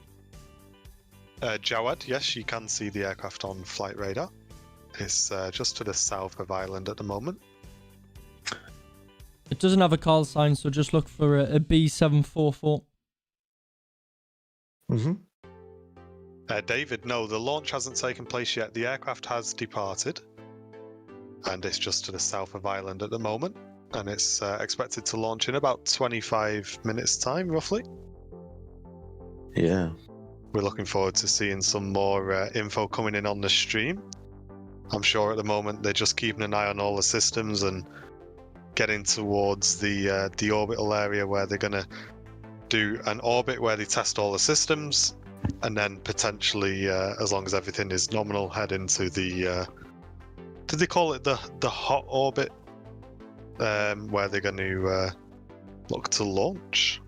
Yeah, they got the cold and the hot, haven't they? And that's going around what they call the racetrack, which is pretty similar shape to what. Welcome back. A very special guest with us, Colonel Davis, who is the director of the Office of Space Launch at the NRO. And Colonel Davis is joining us here today on behalf of one of the payloads that is flying with the launch today. And so we're really excited to have you. Thanks for joining us. No, thanks for the opportunity. It's absolutely great to be here and play a small role in this truly historic launch. So when you and your colleagues heard about, at the NRO, first heard about the possibility of launching out of the UK, what did you think? Yeah, it was absolute excitement. You know, since the very existence of the NRO started over 60 years ago, we've really taken great pride in, you know, how innovative, how we like to advance the state of the art and the art of the possibility when it comes to operating in space. This was just really another one of those opportunities to do something brand new, to do something exciting, and that's all really truly in our DNA. And so, of course, I mean, there are other launch sites, historic launch sites in the USA, like Cape Canaveral, Vandenberg. What do you see as the value of having additional launch sites, in particular out of the United States? Yeah, anytime that we can go to any different launch site, any different launch capability, that adds diversity to the portfolio of launch solutions that we as the NRO launch providers are able to give our customer set. That enables them to be able to not hinder what they're doing with their technologies, and really opens up the aperture for more advancement and more ability to do what we need to do in space. And so do you see then there being potential advantage or value to geographical spread, particularly when you think about launching internationally? Oh, no doubt. And that's just, again, the diversity that we're talking about. And anytime that we're not committed to any one or two launch sites, that just it enables us to do different things, to do better things from wherever we need to do.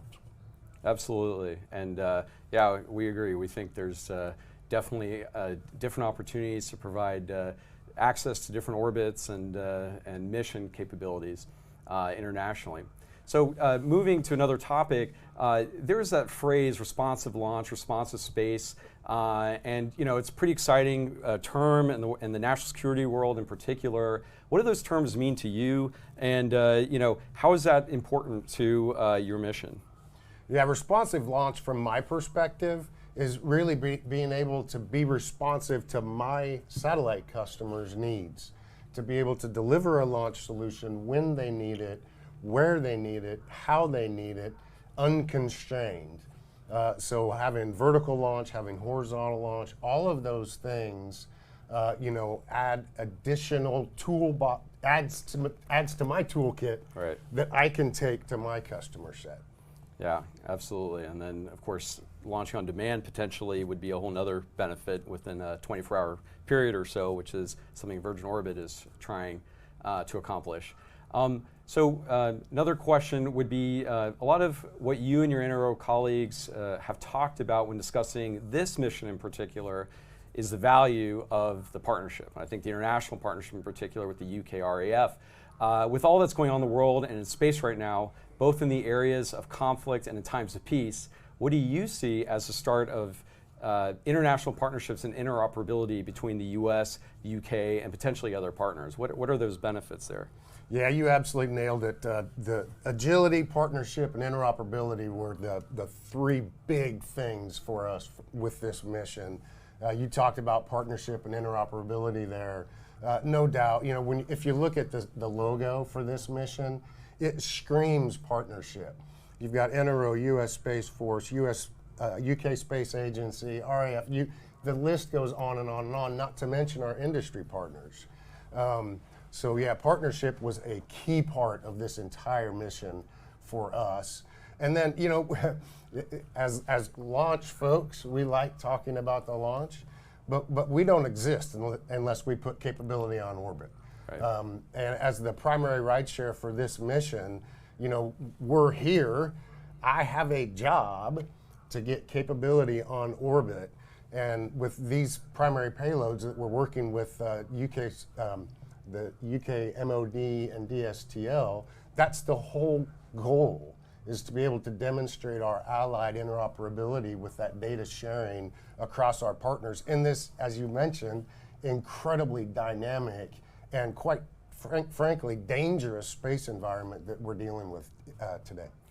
So you definitely see that, you know, this type of partnership is something that will be valued going forward, and more such missions will likely be accomplished then in the future. Well, yeah, I mean, anytime, who knows what tomorrow looks like, right? But again, anytime I can provide unique solutions, any other kind of launch solutions to my customer set, that's attractive to them. So yeah, we certainly hope to. Yep. This has been the Cornwall community here, the Cornwall Spaceport, the Newquay community have just been absolutely fantastic. You know, we were in a taxi the last time we were down here, and they were like, "Oh, are you out here for the launch? That's so exciting!" You know, the community is just really embracing, and it's fun to be a part of that. Yeah, exactly. I mean, especially being a historical first here, I mean, it really means something to be part of it. So it is, you can feel that excitement, totally. You know, whether it's in the taxi cab or at the launch site. Yeah. And then finally, the other major element of the partnership that often gets discussed is between government and commercial industry. How is the ability to leverage commercial industry in particular, and in order to tap into new capabilities, change the way that you and your colleagues work and think about missions? Well, and it enables us to really unlock the innovation. You know, that we are all about advancing technology and innovating. Nobody does that better, more efficiently, quicker than the commercial environment.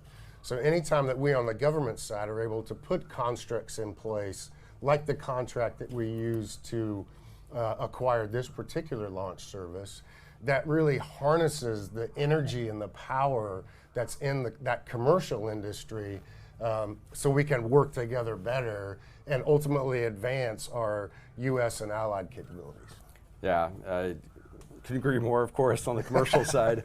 But I mean, and we likewise appreciate the partnerships with government entities that are also encouraging and supporting new technologies to come to the market. So it definitely is, you know, it's a symbiotic relationship that I think fosters and supports both sides. So Colonel Davis, it's really been a pleasure having you here today, and we thank you for coming down to Cornwall. Do you have any final thoughts or words you'd like to say as we get ready for the launch? No, I just, again, thank you. Thanks to Mel, who's been the host most of today on this, her and her team, and then the Virgin Orbit and Virgin Orbit National Systems teams have just been fantastic to partner with on this particular mission. And I personally have been really proud to just play a small role in it. So thanks very much. Thank you. All right, back to you guys.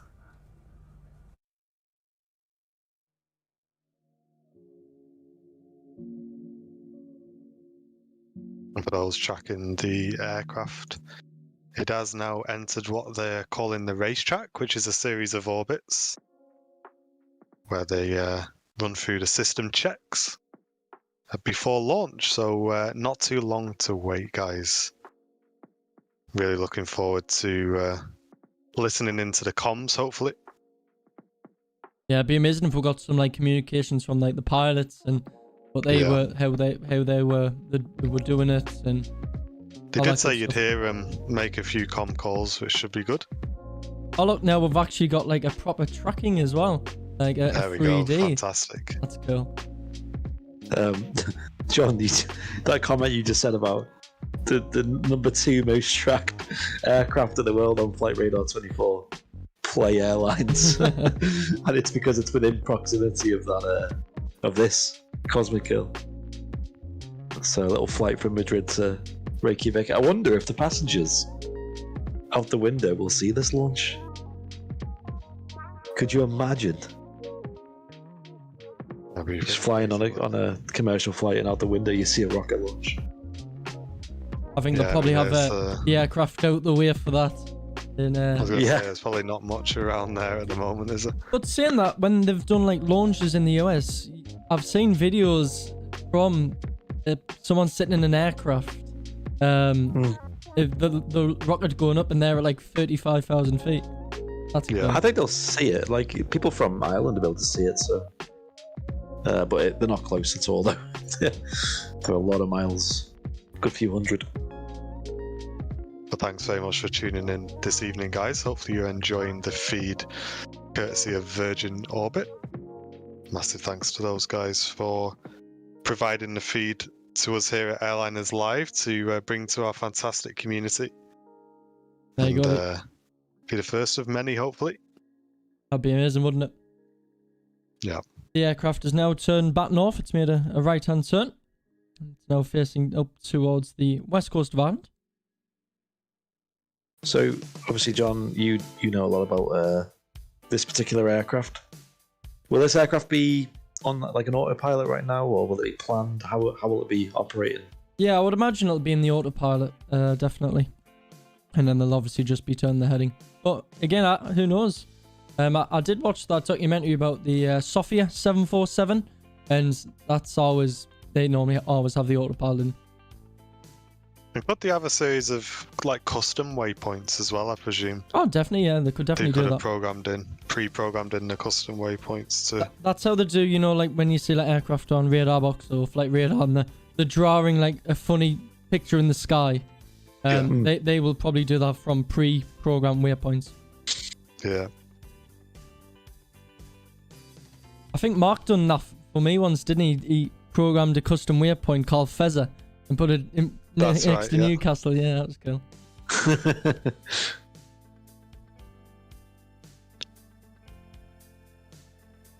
Yeah, the aircraft facing north now as well. So as they mentioned earlier in the live stream, the aircraft is going to do a minimum of 2 full orbits, a cold lap and a hot lap, before making the jettison. And based on the time to drop, I think it's looking like it will be on the second lap. Yeah, that's what they discussed earlier on. 1 full lap. Oh, here we go. Welcome back, everyone. As you can see from the data that we're just showing on our graphical user interface, all of our levels are still nominal. We're watching, as I had mentioned earlier, we're watching that payload adaptive temperature, but that is still doing totally fine for this phase of the flight. For those folks that have been watching our 3D map, which we'll bring up now, you'll notice that we did fly just south of the county of Cork in Ireland. We've taken our left-hand turn, and now we're in our racetrack that I had mentioned earlier. So we'll be moving into our coal pass in just a moment. We are still on track for our previously advertised drop time. So yeah, stay with us. There we go, drop time in just under 13 minutes, ladies and gents.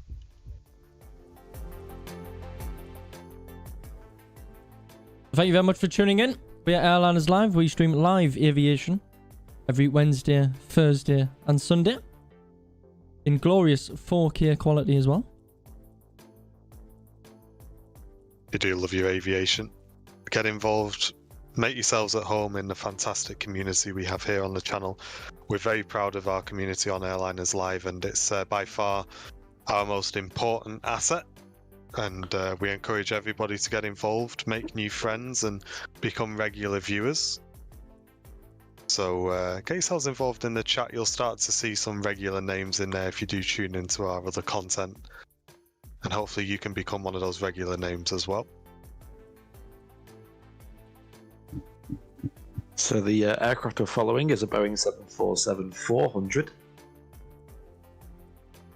And the rocket on board is called Launcher 1. Now this isn't the first mission for Launcher 1. It's the 6th. It's actually flown 5 missions before this. And it's already launched 33 satellites into space on their missions. Certainly tried and tested. Today it's launching 6. Yeah, 6 on board, doesn't it? You can carry up to a maximum of about half a ton.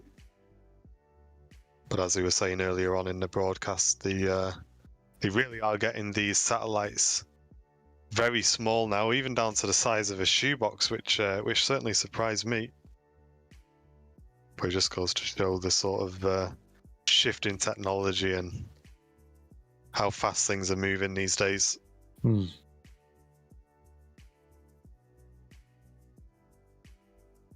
Aircraft still tracking north. I imagine it'll be making a right-hand turn shortly. Stu's got his jacket on and camera in hand, 8 miles south on the Cornish coast. Hey Stu, if you get any good pictures, mate, feel free to send us a message with those either through our website or on our Instagram. Just search for Airliners Live across all platforms. We'd love to see the community photos if any of you guys do manage to take any. Yeah, I believe this is the first night launch they've done as well. I'd be excited to see some day launches, but maybe a night launch would make the rocket more visible for you guys as well. Yeah.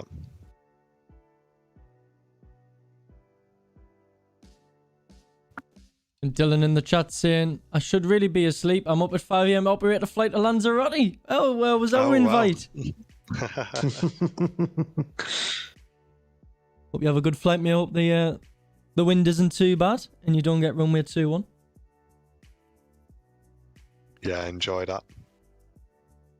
We may be bringing a show from Lanzarote again in the coming months. We have a date settled and all plans are go. And you guys loved the last one. I mean, the last one was crazy. It was like, what, 33 knots gusting when we were there? Welcome back, everyone. You That's already pretty heard crazy. about the Prometheus payload that is one of our payloads that we're taking to space today. I want to tell you a little bit more about a few more of the ride shares that we have on board. The first one there is the IOD-3 Amber, or commonly known as the IOD, which is developed by the Satellite Applications Catapult and Horizon Technologies and is built by AAC Clyde Space, all based in the United Kingdom. IOD-3 is expected to be the first of more than 20 Amber satellites to provide space-based maritime domain awareness data to users.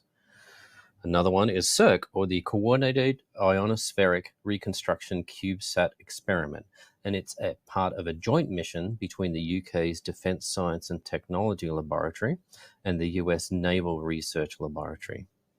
Third one there is Dover, which is developed by the RHEA Group of Belgium, and it's the company's first satellite in its 30-year history. We're very proud to be carrying her on board today, and is being co-funded through the European Space Agency's navigation program and built by Open Cosmos of the United Kingdom. Dover is a small sat that was created as a pathfinder for resilient global navigation satellite systems. We're going to bring up the GUI again. Just a couple of notes from the MCC. Our launch commit criteria for terminal count has been given the all clear. The terminal count is the portion when the rocket goes into an autonomous mode. We did have some questions on the YouTube stream that I want to address. Some folks saying this is actually the second launch after Wallace and Gromit went to the moon for cheese. Thank you very much for that. And also the use of Fahrenheit versus Celsius. Typically in the aerospace world, we use imperial units over metric units. I think that's all I got for the moment. Like I said, we're moving into the cold pass and things are about to get very exciting. So please stay with us. Aircraft is now making the right-hand turn, as you can see now.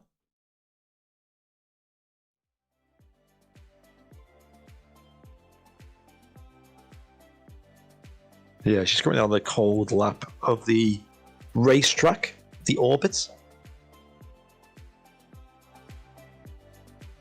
And this first loop is where they're going to be checking all the systems and looking into all of the data that's coming back to them at control to make sure everything's nominal before they enter the second loop, which is where we expect the launch to take place. So stick around with the channel. A very warm welcome if you're just tuning in as we cover this awesome live event with Virgin Orbit. This is insane, and we've also got over 10,000 people tuned in live at the moment. Welcome, everybody. I hope you've all hit the big red subscribe button and turned your notifications to all. Yeah. We stream 4 times a week on the channel. Sure them notifications are on so you don't miss any of our fantastic content. We're predominantly an aviation channel here at Airliners Live, so if you love your aviation... But before that, sure we want to you talk tune a little into bit our about the shows. mission name, Start Me Up, which is named after the iconic British rock band's record, Start Me Up, that was released by Virgin Records in 1981. I can't think of a better name for the mission, for a starting up launch out of the UK. But let's hear a little bit more from a familiar face, Sir Richard Branson. Start Me Up. I can't think of a more perfect name for Virgin Orbit's first launch from Spaceport Cornwall than the UK's first launch and the start of an important and exciting new capability. I first heard the Rolling Stones when I was at school, and their songs have been in my head ever since. As a nervous teenager, armed with a tape recorder bigger than me, I interviewed Mick Jagger for Student magazine. And years later, we tried to sign the band, and years after that, we finally managed to bring the Stones to Virgin Records, and they helped make us the biggest independent record label in the world. I remember hearing Keith Richards kick off Start Me Up when we promoted the Stones comeback tour in 2012. A decade on, they're still going strong, and I've loved spending time with them over the years, even if Ronnie Wood beats me at poker and pool. One of the most wonderful parts of Virgin Orbit's missions has been the opportunity to bring the Virgin family together, not least by honouring a Virgin Records artist with each launch. And this should be the most thrilling one yet. Congratulations and good luck to all involved in this launch in Cornwall, the UK and worldwide. Like the song says, once we start it up, we will never stop.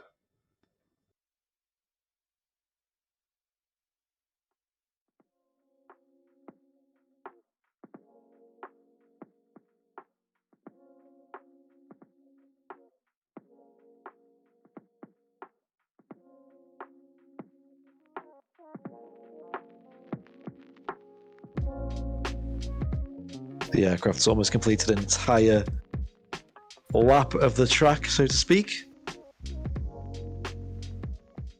Now tracking south once again, just off the coast of Southern Ireland. Keeping our fingers crossed that shortly we'll start to hear some radio chatter between the captain and the crew on board and the team back at base. It is the captain's responsibility, and it's his responsibility for launching the rocket from the 747. And we'll be hearing some comms from them as we near closer to the launch time, which is in approximately 10 minutes.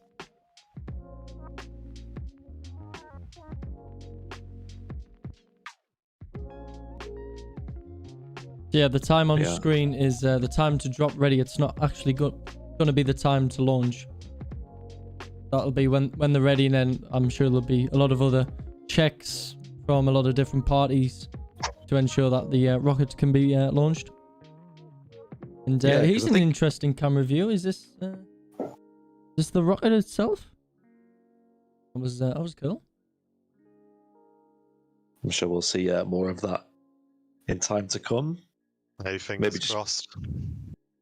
So I believe it's on the hot lap of the track that they can launch the rocket. So that's probably why there's only 2 minutes left till they are ready, because then they would have completed the cold lap of the circuit. And someone's saying there, looks like the pilot is drawing a pint of Guinness. Well, close to Ireland. You got to do what you got to do when you're in Ireland, eh? I mean, you haven't had a drink tonight, have you?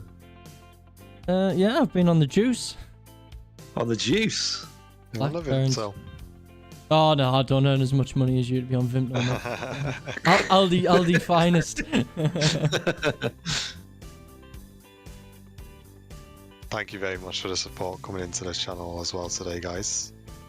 And thanks for getting involved in the chat as well. If you are new, a very warm welcome to the Airliners Live community.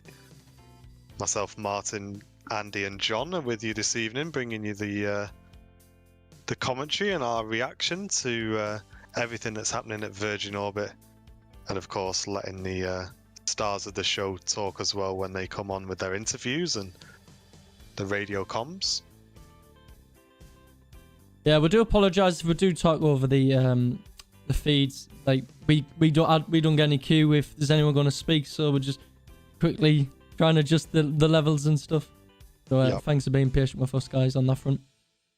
Yep.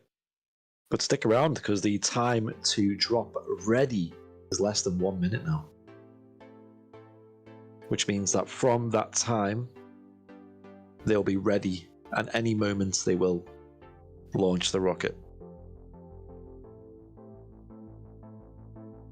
Less than 20 seconds now. Welcome. That's when they enter into the launch window, right? So we can time to the start drop hearing ready. some comms. So when that hits 0, it's not necessarily going to launch straight away. There will be some comms and final checks, and then we should be able to listen in and hear that launch. Fingers crossed. We're keeping our fingers crossed for a camera as well, if possible. Well, we've had a little tease, haven't we? They've teased us just a little bit. Thank you very much, Glenn. Glad you're enjoying the stream. We are now drop ready, ladies and gents. Drop ready. Here we go. It's climbing, apparently. Let's have a look on radar. It's up at 37,000 feet. Oh, wow, okay.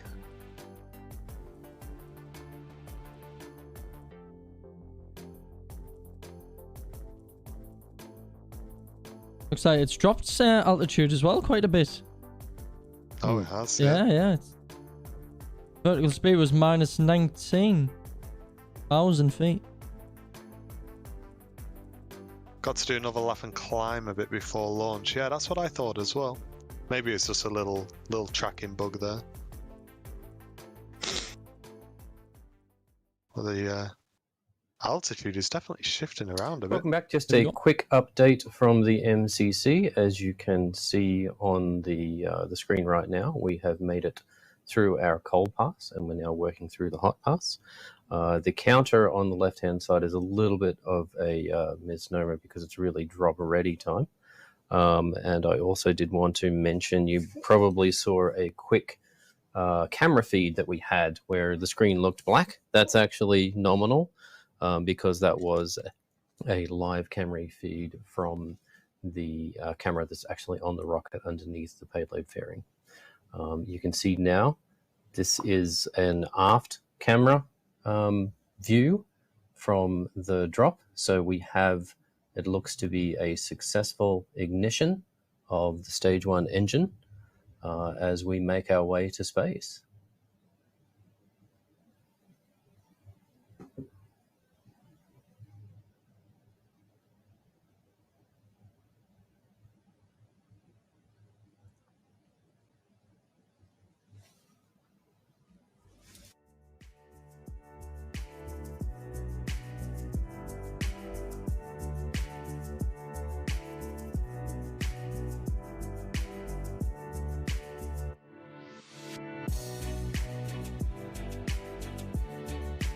So it appears that it's been launched.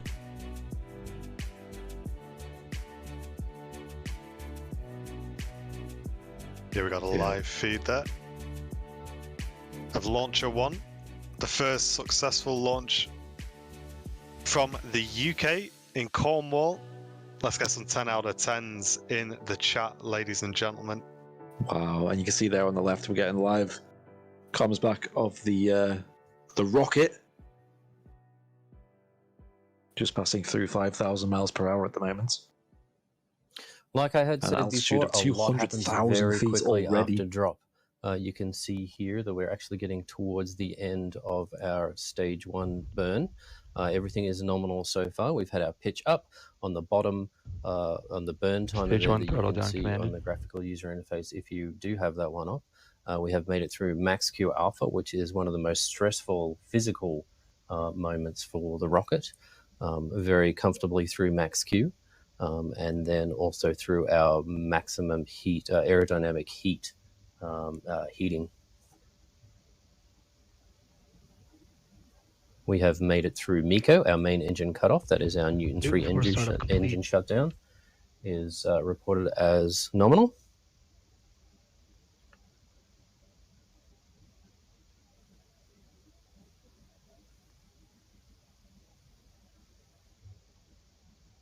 And if we can go back to our aft camera. Fairing brake wire is broken. We have stage separation.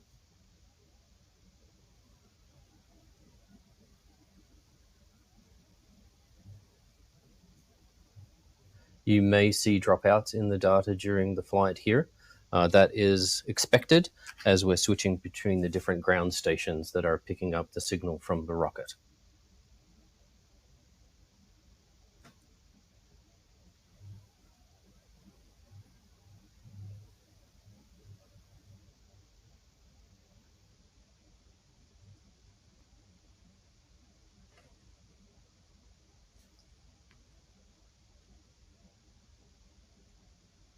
Switching data source to the Nuki. Now, as you can see, the trajectory that's being shown on the screen is no longer of Cosmic Girl because she is on her way back to Spaceport Cornwall in the UK. The trajectory is now tracking Launcher 1 as she makes her way down the Atlantic Ocean towards the Canary Islands.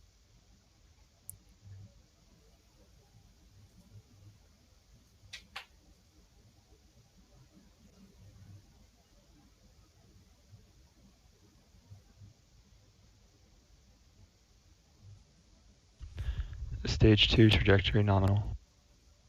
Stage 2 trajectory nominal. That means our flight path is as expected, being picked up by those ground stations. We're probably almost coming up on halfway through our stage 2 burn number 1. On the GUI here, you can see in the center there, obviously the cool flame coming out the left-hand side, but you can see the fuel and the oxygen leaving the stage as it goes through the engine. Another really neat thing to see is the gimbal over on the left-hand side. The blue square with the dot in the middle shows you the position of the engine as it is steering stage 1. Stage 2 burn nominal.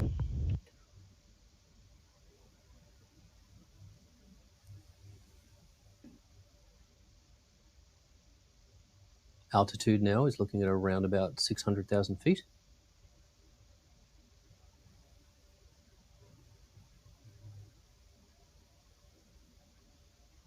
Approximately 3 miles per second.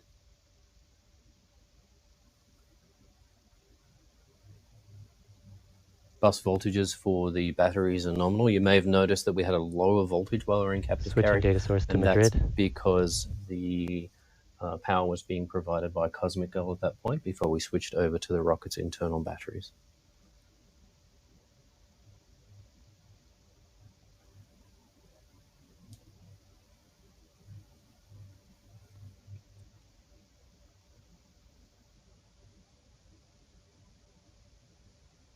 Stage 2.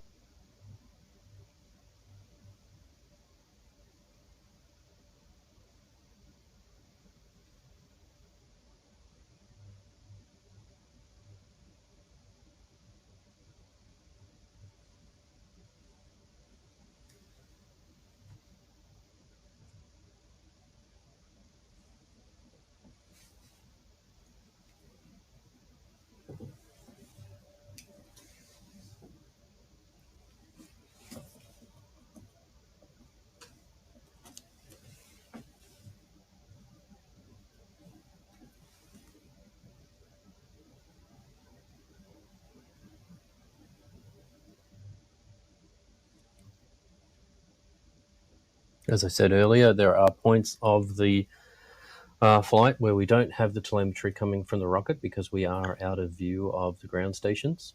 Our flight software folks have implemented a store and forward on our rocket, which means that when we are out of view of the ground stations, we are storing that data so that the next time we do come in view of a ground station, we can download it and Confirm and target back lock through from it. Madrid.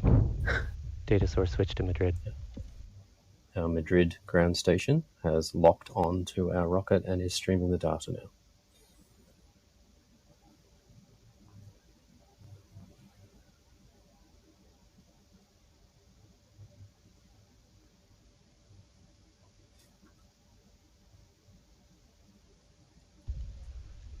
Confirm signal from Maspalomas, switching telemetry source to Maspalomas.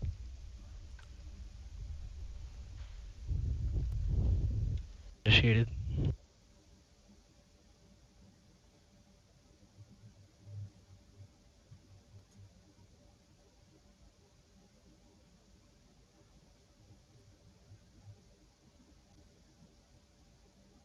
You just heard the call for Newton 4 shutdown. Newton 4 is our stage 2 engine. So that is the completion of the first burn of our second stage.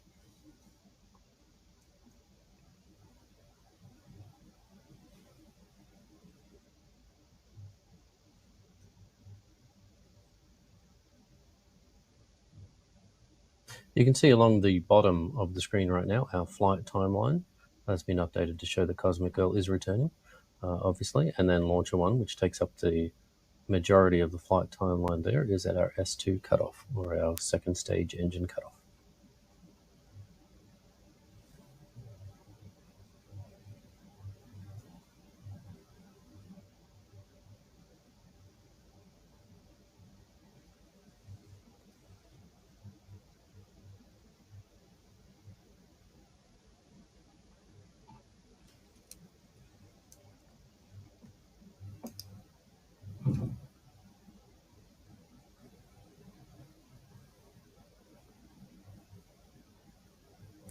So now's probably a good time to talk a little bit about our rocket profile.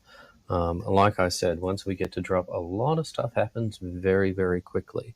What you might have seen is that initially after the drop, around about 5 seconds or so after the drop, because we need to make sure that our aircraft is safe and out of the way, we fire what we call our propellant settling thrusters, or our PSTs, and they're solid rocket boosters that are on the back of Launcher 1, and they give the rocket a little push forward to settle our propellants for stage 1. And then we have that main engine start, or MES, for S1. And then you saw over, I think it was about 3 minutes or so, our stage 1 burn, which, as I had said before, does most of the heavy lifting, and our main engine cutoff. Separated from stage 2, and stage 2 has to do the work for the rest of the journey. We start our second stage engine, which is the burn that just happened. And during that burn, we separate our fairings. And what that does, it opens up the pointy end of the rocket, essentially, through ordnance firing. That opens up that section and exposes the payloads. We continue to fly under power on our second stage during that first burn, and then we'll have that cut off. And you can see the graphic on the screen right now. We again get to the coast, which is the phase that we're in right now. And we do a maneuver. We execute a maneuver called the barbecue roll. So essentially, we are rifling through the atmosphere. And what this does is it avoids one side of the stage from getting too hot and the other from getting too cold. Our rocket is covered in a spray-on foam insulator, but this is a very standard maneuver procedure that most rocket companies execute. Once we've finished our coast, we will do a second engine start, so SES2. So we restart our second stage engine to lift us a little more, and then we'll cut off that engine, and after that will be our payload separation. And that's when we can start popping champagne corks and dancing. After payload separation, we do have a couple of extra things that we want to do here during this mission, and we will do a maneuver called the CCAM, or the Contamination and Collision Avoidance Maneuver, and then we will actually fire our second stage for a third time, so you'll hear calls for SES, or Second Engine Start 3, and then SECO, or Second Engine Cutoff 3. Once that's complete, we go into a phase that we call safing, and then the mission is complete.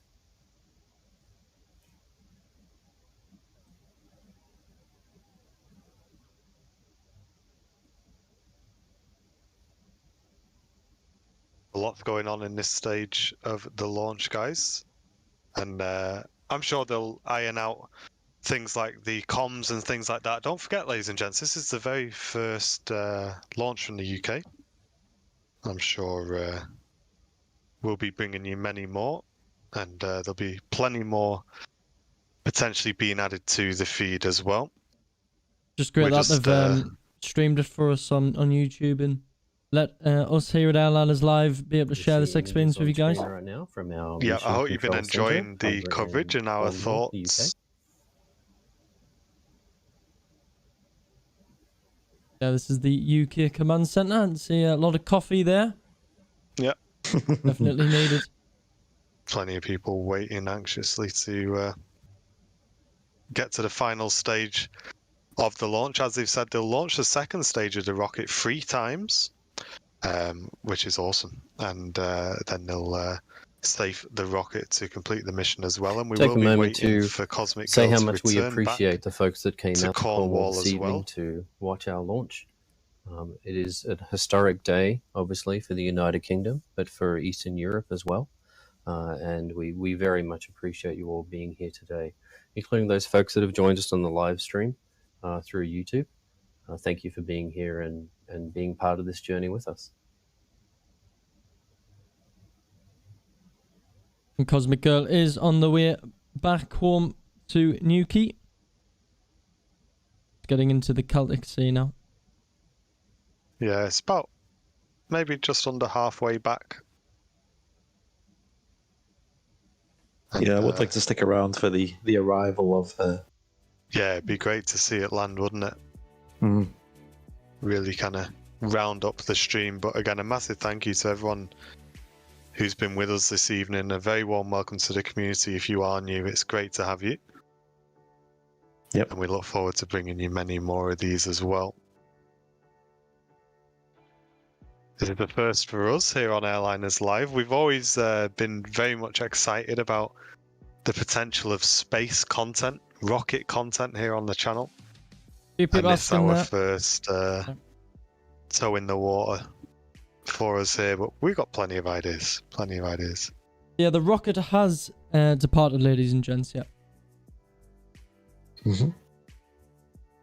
Yeah, so it's still climbing till its final stage of the orbit. So yeah, it says 0 on the speed there, but I think they've just lost the data. Yeah, so as they were saying, as the rocket makes its way to space, it passes through multiple data centers. Obviously, the speed of the rocket and the distance it's traveling would probably make it impossible to track it completely the whole way along. So there will be dropouts here and there, and again, I'm sure there'll be refinement, and for the guys at Virgin Orbit, they'll be looking into that as well.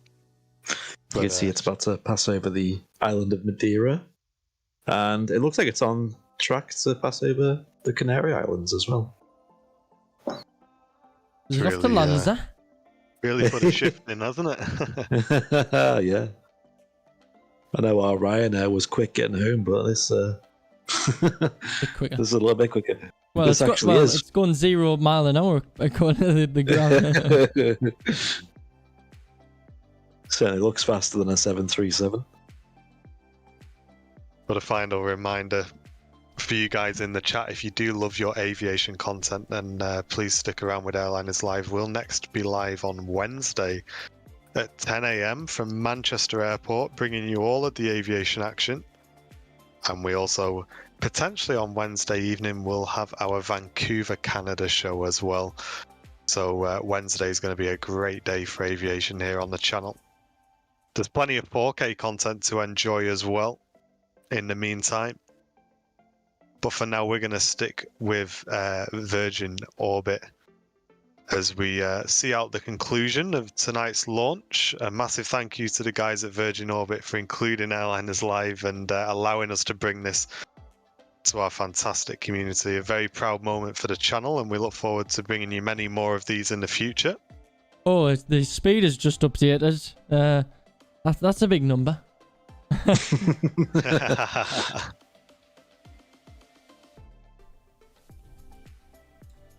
Peter Wall, thank you very much, mate.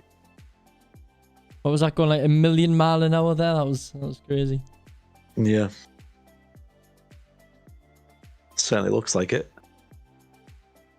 Yeah, and if anyone is new here and joins us on Wednesday, let us know in the chat on Wednesday that you've found us through the Virgin Orbit launch. And this is actually the first ever launch of a orbital rocket from UK soil, done via an air launch just off a Boeing 747-400 series aircraft. That's incorrect. It was apparently 1.4 billion. I just seen a very long number very quickly. 1.4 billion mile an hour. Yeah, that's quite a lot of acceleration. I was going to say maybe not totally accurate. Not as fast as Sam's Beamer, though, is it? Especially when she puts it into sport mode. But there we go. There you go. There's the command center. Gary Lee, thank you very much for being involved this evening, mate. And I'm trying to think if to our moderators as well for the hard work this evening. Yeah, thank you, mods. I'm trying to think if I know anyone who's in like the Canary Islands at the moment. I think some people in the chat said that they were. If you are, guys, because I'm sure it's usually quite clear over there. Look up at the sky and see if you can see this. I reckon you will.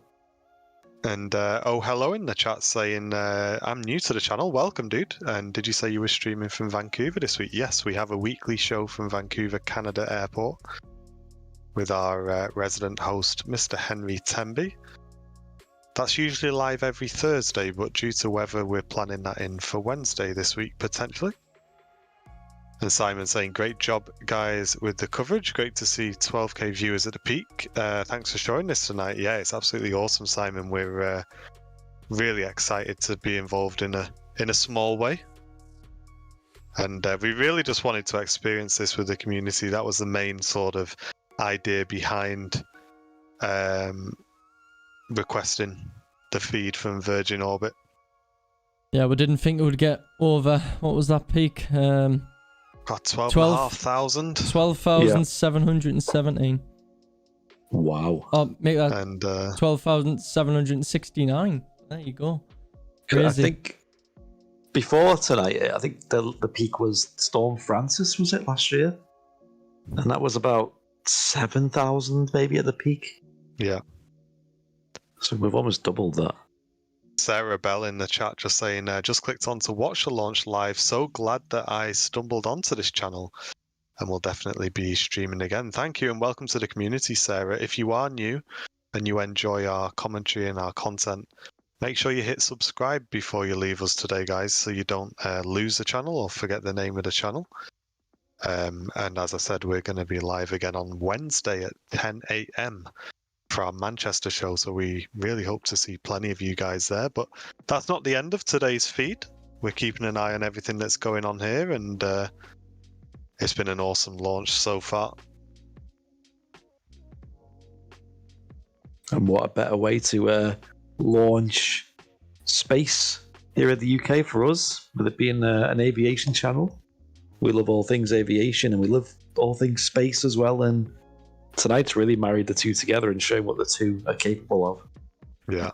Paul M saying 2k likes, that must be a record. No, certainly not. We got 3,000 likes on the Sunday show yesterday, just over. Yeah, that was a huge show, wasn't it? That was... We must have peaked at about 3,000 or 4,000 viewers on that live show, right? Yeah, it was an awesome show. Yeah. Really, really good show. Lynn Hawker, I'm glad you enjoyed the content. Thank you, Lynn. Yeah, Jake's in the chat saying it looks closer to Tenerife. Yeah, it does indeed. Lanzarote is like the furthest east, whereas this looks like it's going to be passing over the west side of the Canary Islands. We're going to change the traffic light back to green. So yeah, Tenerife South. Sorry, Tenerife in general. SMA concurs changing traffic light to green. Is the traffic light getting changed to green? I wonder if that's the airspace maybe of where the launch took place. Yeah, that's a good shout. There was a couple of aircraft within a few hundred miles. I think people were mentioning that there was an Egyptian? Yeah. Off to Cairo. 777, I think it was, yeah. Yeah, just passing by at the right time, and man, they must have seen something out the window. Like, I know it's still a long way, but you know, if people, think so, wouldn't you? If people on land could see it, imagine being up at cruise altitude. Paula Travers is new to the channel, says thanks guys for a thoroughly enjoyable show. Welcome to the community, Paula. But then, you know, unless they knew about it, because a lot of these planes have Wi-Fi and things, maybe they were watching the stream. But if you're on a night flight, you don't usually look out the window. No. It's usually just the abyss. Unless you're going over like cities and controls on things, copy, so go you've got pretty lights to look at. Have you let the tower know that hazardous operations have ended? No, I have not and I cannot, but I can coordinate with Range 1 on FA in it. Copy. Also, did you change the traffic light? No, I did not. Sorry, we're going to green. Is it green now? Let me pull up the... It's okay, LC is working it. Okay, copy. SMA. There you go, bit of communications there. Getting the airspace back to normal. And hazardous operations have ended. The aircraft is not far out now. And Huey says, I love space. It's just a shame I can't find any in my workshop. New sub here. Well, Huey, we can probably say the same about our office, mate. It's currently packed full of merchandise and equipment. So I know that feeling, mate. A very warm welcome to the community. And the Cosmic Girl has now started her descent back into Newquay. Amazing. Really looking forward to hopefully seeing the return of that if they bring the camera feeds back up.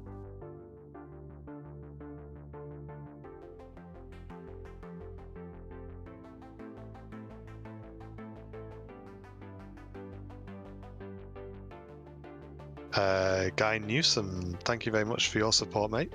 Glad you've enjoyed the feed today. Yeah, and thank you, Laurie, for the 5 gifted memberships as well. Appreciate it, and thank you everyone who supported tonight as well. It's been huge turnout as well. Yeah, really impressed. Thank you guys. The aircraft is just descending through flight level 240, which is 24,000 feet. You can see everyone rushing to the fence. They've lent the aircraft on the descent. It's like the A380 coming in at the RVP, isn't it? Yeah. Everyone rushing onto the mound. Yeah, you see everyone balancing on the blocks with the cameras. So the aircraft will make a downwind leg to circle in to land. It'll be arriving back on runway 30, we expect.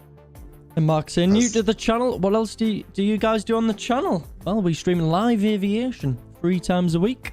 Twice from Manchester. And we also stream from Vancouver also. Yep, so that's about 3.5-4 hours of content. Extremely close to the airport. We're literally within touching distance of the aircraft at Manchester Airport and at Vancouver. So you get a fantastic view, awesome sound of the aviation as well.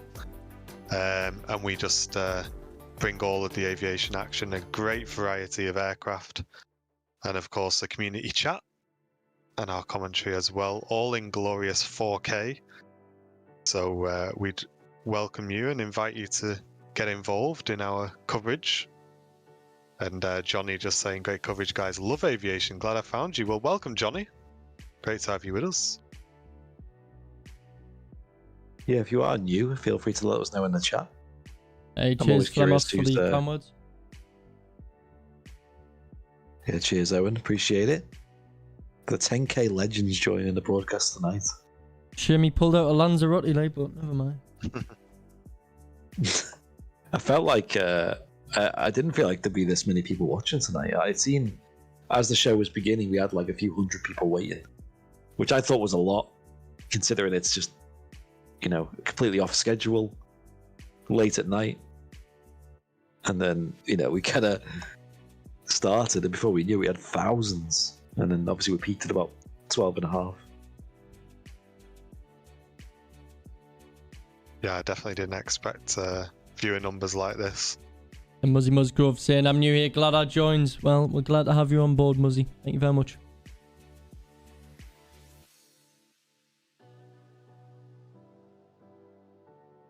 Yeah, we've been streaming at Manchester Airport and other airports locally as well for just coming up to 5 years now. And I was saying before, the last sort of you know, amount of happenings that plane spotting has become pretty mainstream in the last year. I mean, a lot of people are Welcome doing it back, these days everyone. as well. Here we go. This is, of course, the least interesting part of the flight. We are in S2 coast, so there's not a lot happening, and you're not probably hearing a lot of audio come from the Mission Control Center. But I did want to let you know that Cosmic Girl is only minutes away from landing. That is our primary mission, is safety here at Virgin Orbit, and we want to ensure that our flight crew and all the folks on the ground are ultimately safe at all phases of our mission. So yeah, just a quick update here from the MCC. We'll be back with more in a moment. There we go. Cosmic Girl is now descending through just over 15,000 feet. I'd imagine we'll probably make a right-hand turn and then come in, like we said, for runway at 30. Yeah, and do you think the aircraft's going to have to backtrack again? I mean, it looks like an aircraft that size, probably not a lot of weight on it, but I guess probably going to use we'll the have to full runway weight. backtrack because, yeah, that taxiway is closed, isn't it? We're looking at flight radar, so I'd imagine backtrack and then we'll come off, obviously, where they came back in, or where they went out even.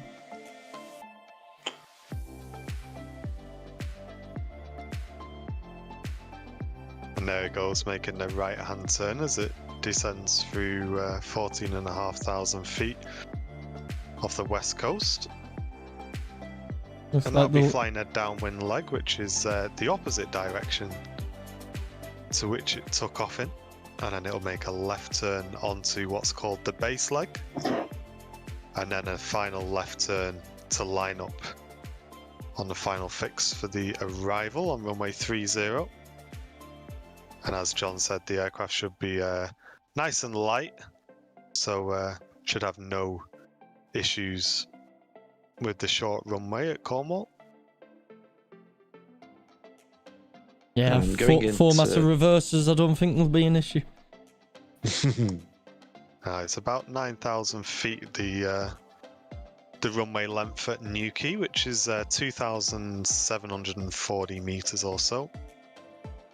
Yeah, we've had 7.4s come in Newcastle and we've only got about 7,500, so should be no stress. And we want to keep a close eye. I certainly will be, and us on the channel, at the happenings at Spaceport Cornwall. So do follow the channel, stay subscribed for updates. And what we want to do is any more launches coming up, we want to try and cover them. And potentially, especially if they're in the day, we'll be there to record them 4K and potentially stream on location as well. Yes, we do have the capability at Airliners Live to bring in outside camera feeds into our studio space. And we'll be looking into today's show when we get back in the office and how we can make improvements ourselves as well. We are working within some constraints of the license as well from Virgin Orbit.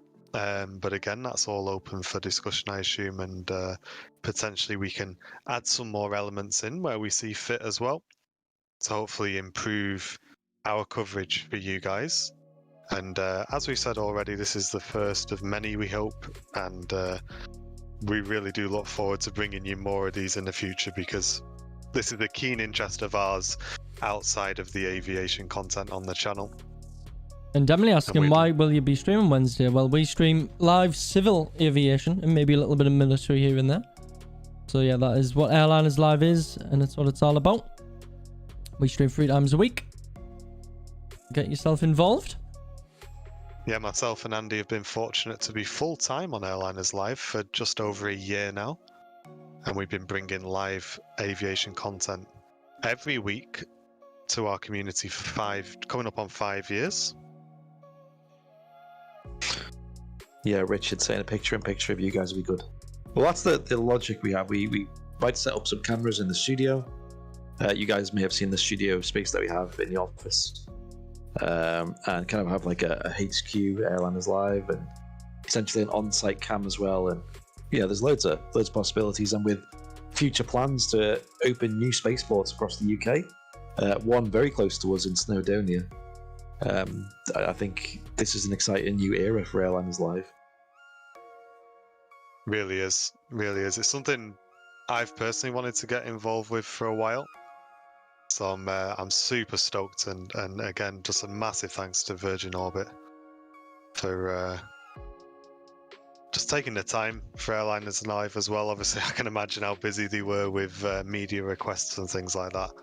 So thank you again to the team at Virgin Orbit. It's certainly been a massive achievement for our channel, and I'm sure a lot of you guys in the community really appreciated their involvement as well. So make sure you follow them on their socials and get involved and comment and like all of their content as well, guys. And check out their YouTube channel. They do have some awesome content on there, which we've been enjoying for the last few days as well. P. Bibby saying, I am new and was looking for some info on the launch. Your live stream commentary was really making it. And I will certainly tune in again. Well, a very warm welcome to the community, and thank you very much for choosing our feed this evening. It's great to have you with us. And Luke Foxall, thank you very much for being part of the community this evening. We look forward to seeing you in future streams as well.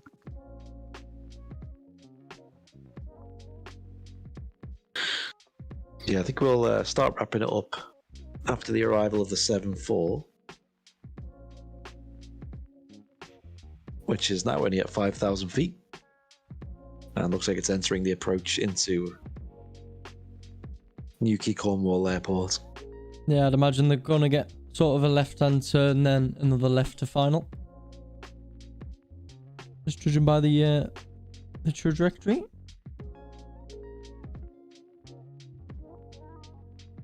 That must be so good to live in UK and have all this action. I'm jealous. Yeah. Yes. I mean, you just don't get many 7-4s these days, and you've got to go to specific airports to see them.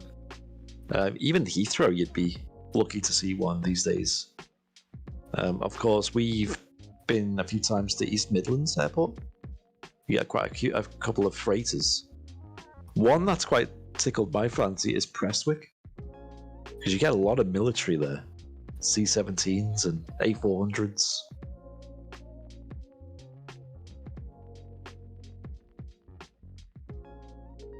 James Andrews, great to have you with us, mate. And Tom Gardner, it's been great to have you with us. I'm glad you enjoyed it as well.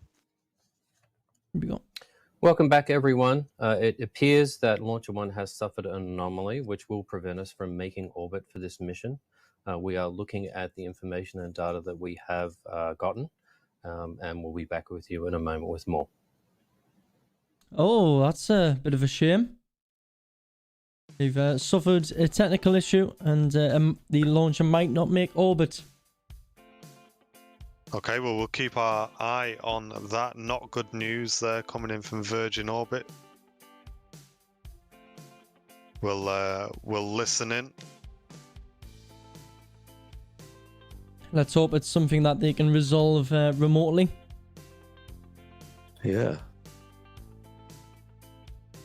And before anyone says Fezza is not flying the rocket, thank you.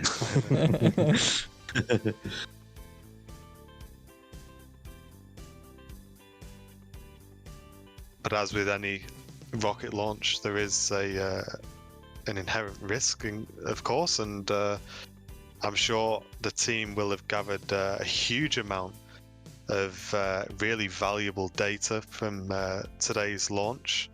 And although there may be a technical issue at the moment that may prevent it actually getting into orbit, I'm sure with the huge amount of flight data they've gathered, it's not going to be a total failure at all. For sure. But we'll keep listening into that. And for Cosmic Girl, it was a big success. The rocket was launched successfully from the aircraft, and she's now on the base leg, ready to land back at Newquay Cornwall Airport.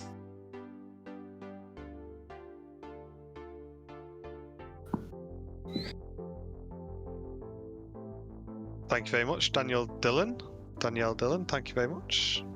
And the 747 is now looks to be turning final back into Newquay. Let's hope we get a little video of this coming in.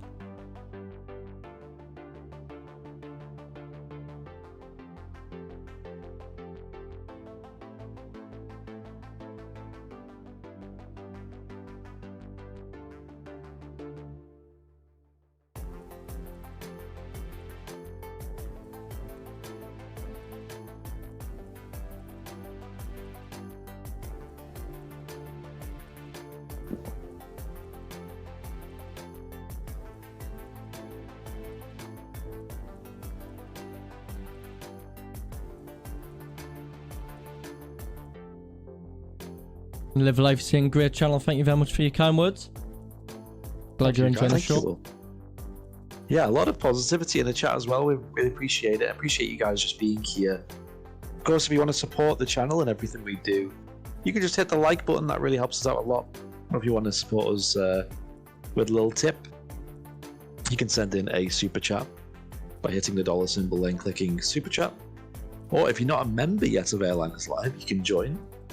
Hit the dollar symbol, then click join, and it lets you have access to loads of emotes, as well as access to the VIP lounge, behind the scenes content, and with certain tiers you can get discounts on our merch store as well. Yep, definitely worth it. Membership and above, get your discount on all of our merch. So what's happened now is we've just had an update saying that the launcher has encountered an anomaly, which we suspect to be a technical issue, which is preventing, at this time, the launcher from entering an orbit. And here we have the Cosmic Girl on final. Let's enjoy this.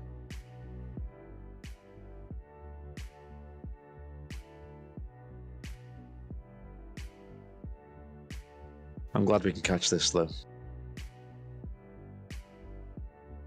Seeing the Queen of the Skies live here, departing and arriving back at Spaceport Cornwall.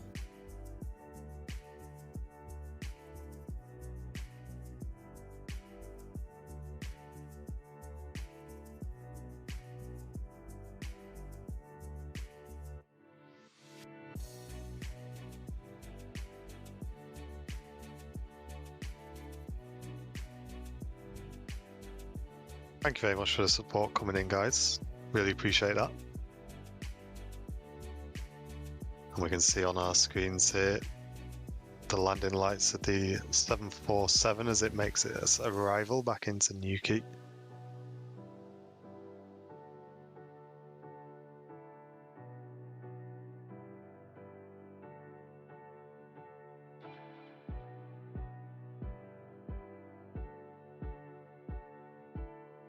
Just about past 1,500 feet. And the latest tweet from Virgin Orbit is saying that they appear to have an anomaly that's prevented us from reaching orbit. We are evaluating the information, so hopefully more info from them very soon. There you go, you can start to see all the crowds now.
Anthony Street saying it's cosmic, this channel.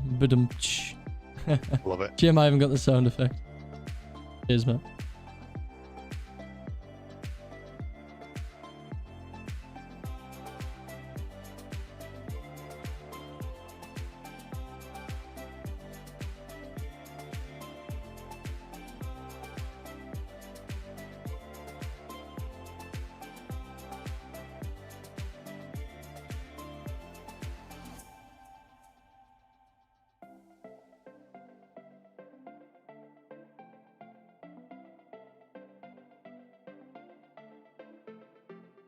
Thanks, John Taylor. I'm glad you've enjoyed the feed, mate.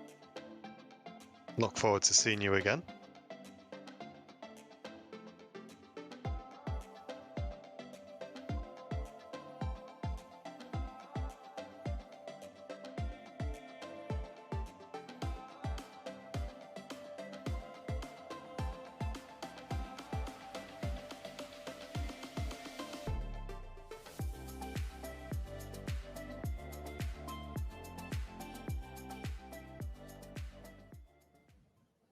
And there we go, Cosmic Girl. Welcome back as we see Cosmic Girl touching down back to UK Spaceport Cornwall.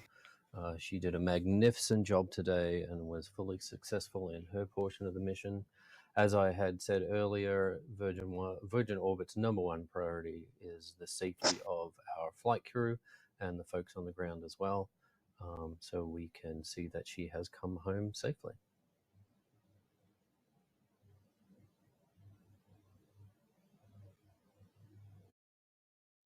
Yeah, just to reiterate that, Cosmic Girl has done a fantastic job today and completed her mission successfully.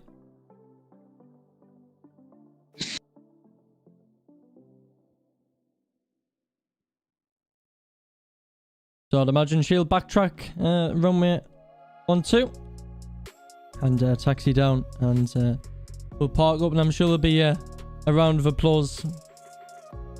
Even if the rocket didn't, or the launcher one didn't get in orbit, it was still great to see a 747 flying.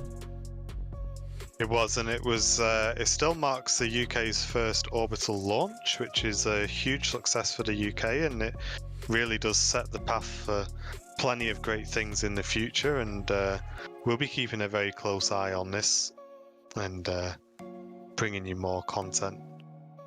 And as John said, it's great to see another 747 flying on the Airliners Live channel as well.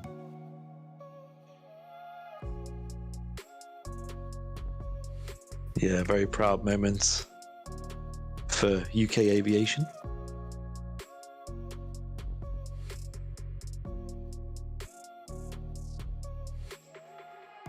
This left us very excited for things to come as well.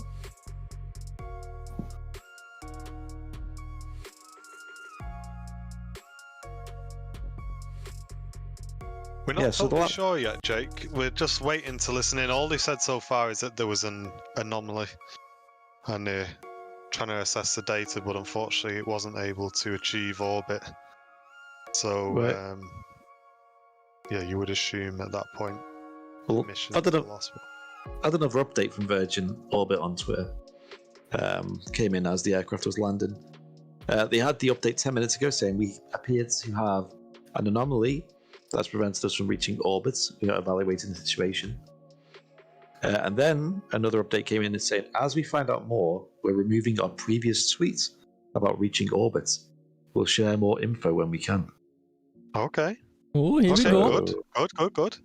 Could be good news, who knows? See, Sam bullying me in the mod chat saying that I was saying the wrong thing, but see, you've got to have a bit of hope, haven't you? Yeah, it seems like they're just having some kind of issue with data, right? And it's like maybe they haven't got the full info about whether the orbit is achievable. But upon getting new info, that might change. So yeah, we'll stick with it for the time being, guys, as we hopefully get a bit more information from Virgin Orbit. As always, if you want to keep up to date with the very latest information, just follow Virgin Orbit on Twitter. That's at Virgin Orbit on Twitter. Yeah, they have a thread on the go at the moment, so it's got quite a few tweets that have been posted throughout the evening.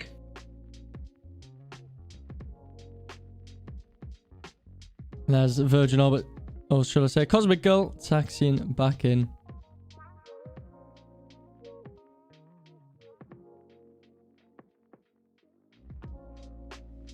There she is.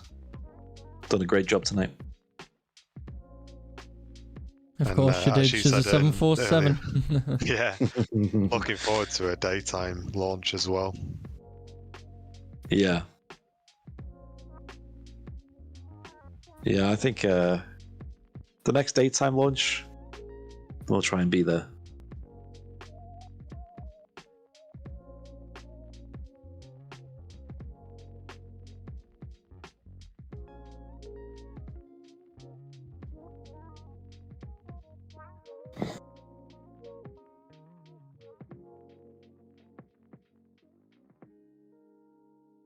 It's not a massive airport though, Cornwall and Newquay.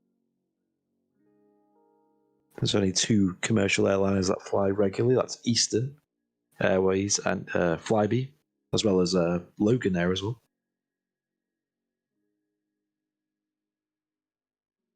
And home to this particular 747-400.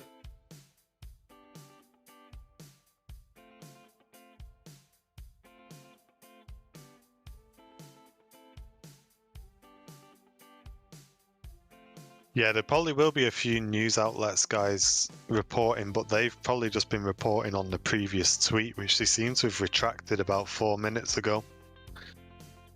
So just to clear up any confusion, the tweet that they are retracting is the tweet about reaching orbit, not about the anomaly. Yeah. Yeah, well, it's part of the same. It's part of the same tweet, though, right? They say we appear to have had an anomaly which prevented us from reaching orbit, and then they've said we are removing our previous tweet about reaching orbit. So, okay, it may be the fact of, like Andy said, maybe they've lost connection or something to do with the data. We don't want to assume. I'm sure they'll be back with some info very, very soon as we see an awesome shot of the 747 arriving back at Newquay. Well, there was a tweet. They did delete a tweet to the. It was a tweet after the launcher one is now officially in space. So yeah, they have removed the tweet. Okay. Yeah, I thought they were removing the one before the last about the being prevented from reaching orbit, but it seems like it was one prior to that. So yeah, I'd like to see one more update, ideally. We'll see what the live broadcast brings us.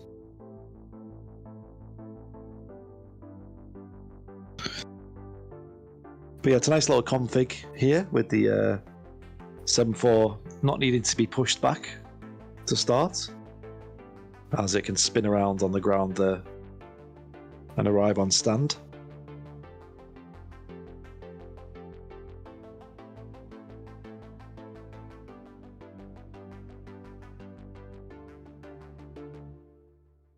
What looks like stand Echo 3, which is a Boeing 747 specific stand. Now, what an aircrafter. Really beautiful. And in the Virgin scheme as well. Yeah, they kept it right. They just changed the Virgin Atlantic brand on the side there to Virgin Orbit.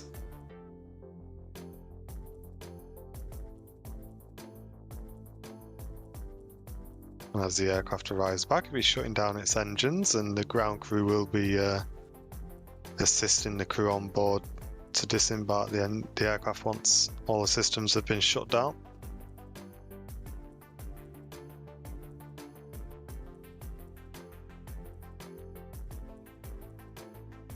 And we're just holding on here to hopefully receive another update with regards to the status of the launch.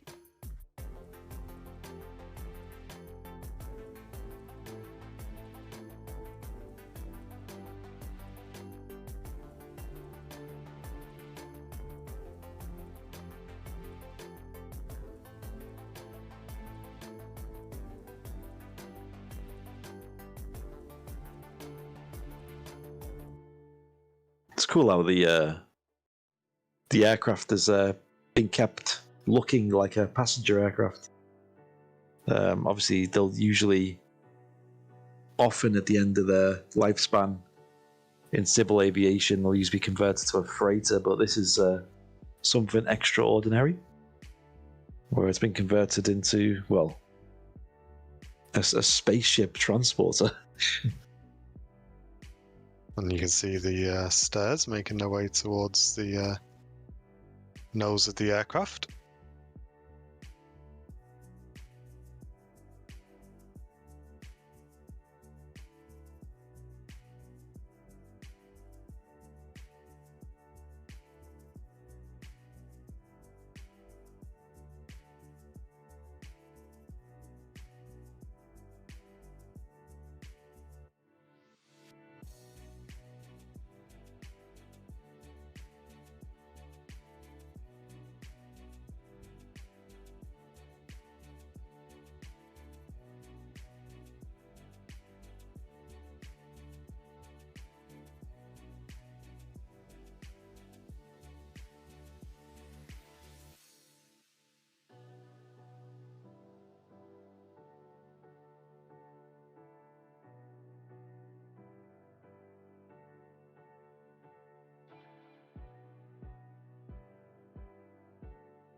I wonder what the name of the 747 was called in commercial flight. They've kept the same name. So yeah, Cosmic Girl.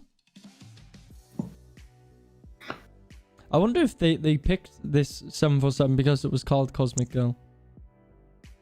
That's what I thought. It's just a crazy coincidence in the end, right? Thank you very much, Michelle. Glad you've enjoyed it. I mean, they would have sold all the other ones, right? And opted to keep this in the kind of Virgin, name, right?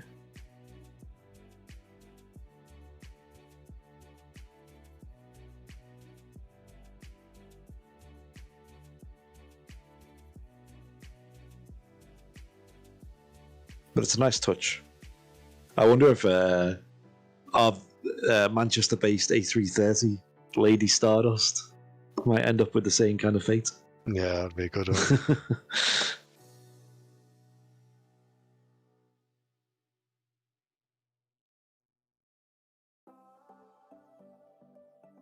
Of course, at Manchester Airport, we used to see regularly, daily 747s with Virgin Atlantic. Since been retired, these days they fly the A330s, which they've had for quite a while now. And also the much newer super airliners, the A350s, which currently are not operating at Manchester, but I believe they run them in the summer at Manchester. We also used to get the Dreamliners as well. They're nice to say, the Virgin Dreamliners. Yeah, they really are. And ironically, it's, I guess strangely enough as well, Virgin Orbit announced plans to acquire additional 747s in 2022, which is maybe just a year or two too late with Virgin Atlantic getting rid of theirs. No, Michelle, the music you're hearing is part of the Virgin Orbit stream. Yeah, we're not adapting their broadcast in any way apart from our commentary here. So, thanks, Terry. Take care. Yeah, still no update in the last sort of 8 minutes. 12 minutes since the last update regarding the outcome of the mission tonight from Virgin Orbit. I am keeping an eye on their Twitter feed to get a update. Yeah. I'm refreshing as well. I'll read a tweet someone said, and they said, 1 million things need to go right, but it only takes one thing to break the other 999,000. Yeah.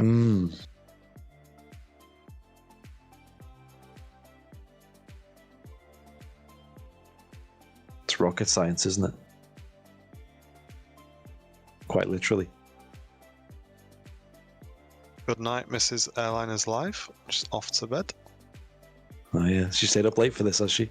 She did. A massive thanks to all the moderators who've stayed up looking after our chat this evening, and thank you to all you guys in the chat for keeping it positive and friendly. That's what Airliners Live is all welcome about. back, and thanks for sticking with us for this long, everyone. We have experienced an anomaly, and we are gathering more information. I did want to take this opportunity to thank our customers, our Virgin Orbit team, VONS, UK Spaceport Cornwall, of course, and our BSL interpreters over in the UK.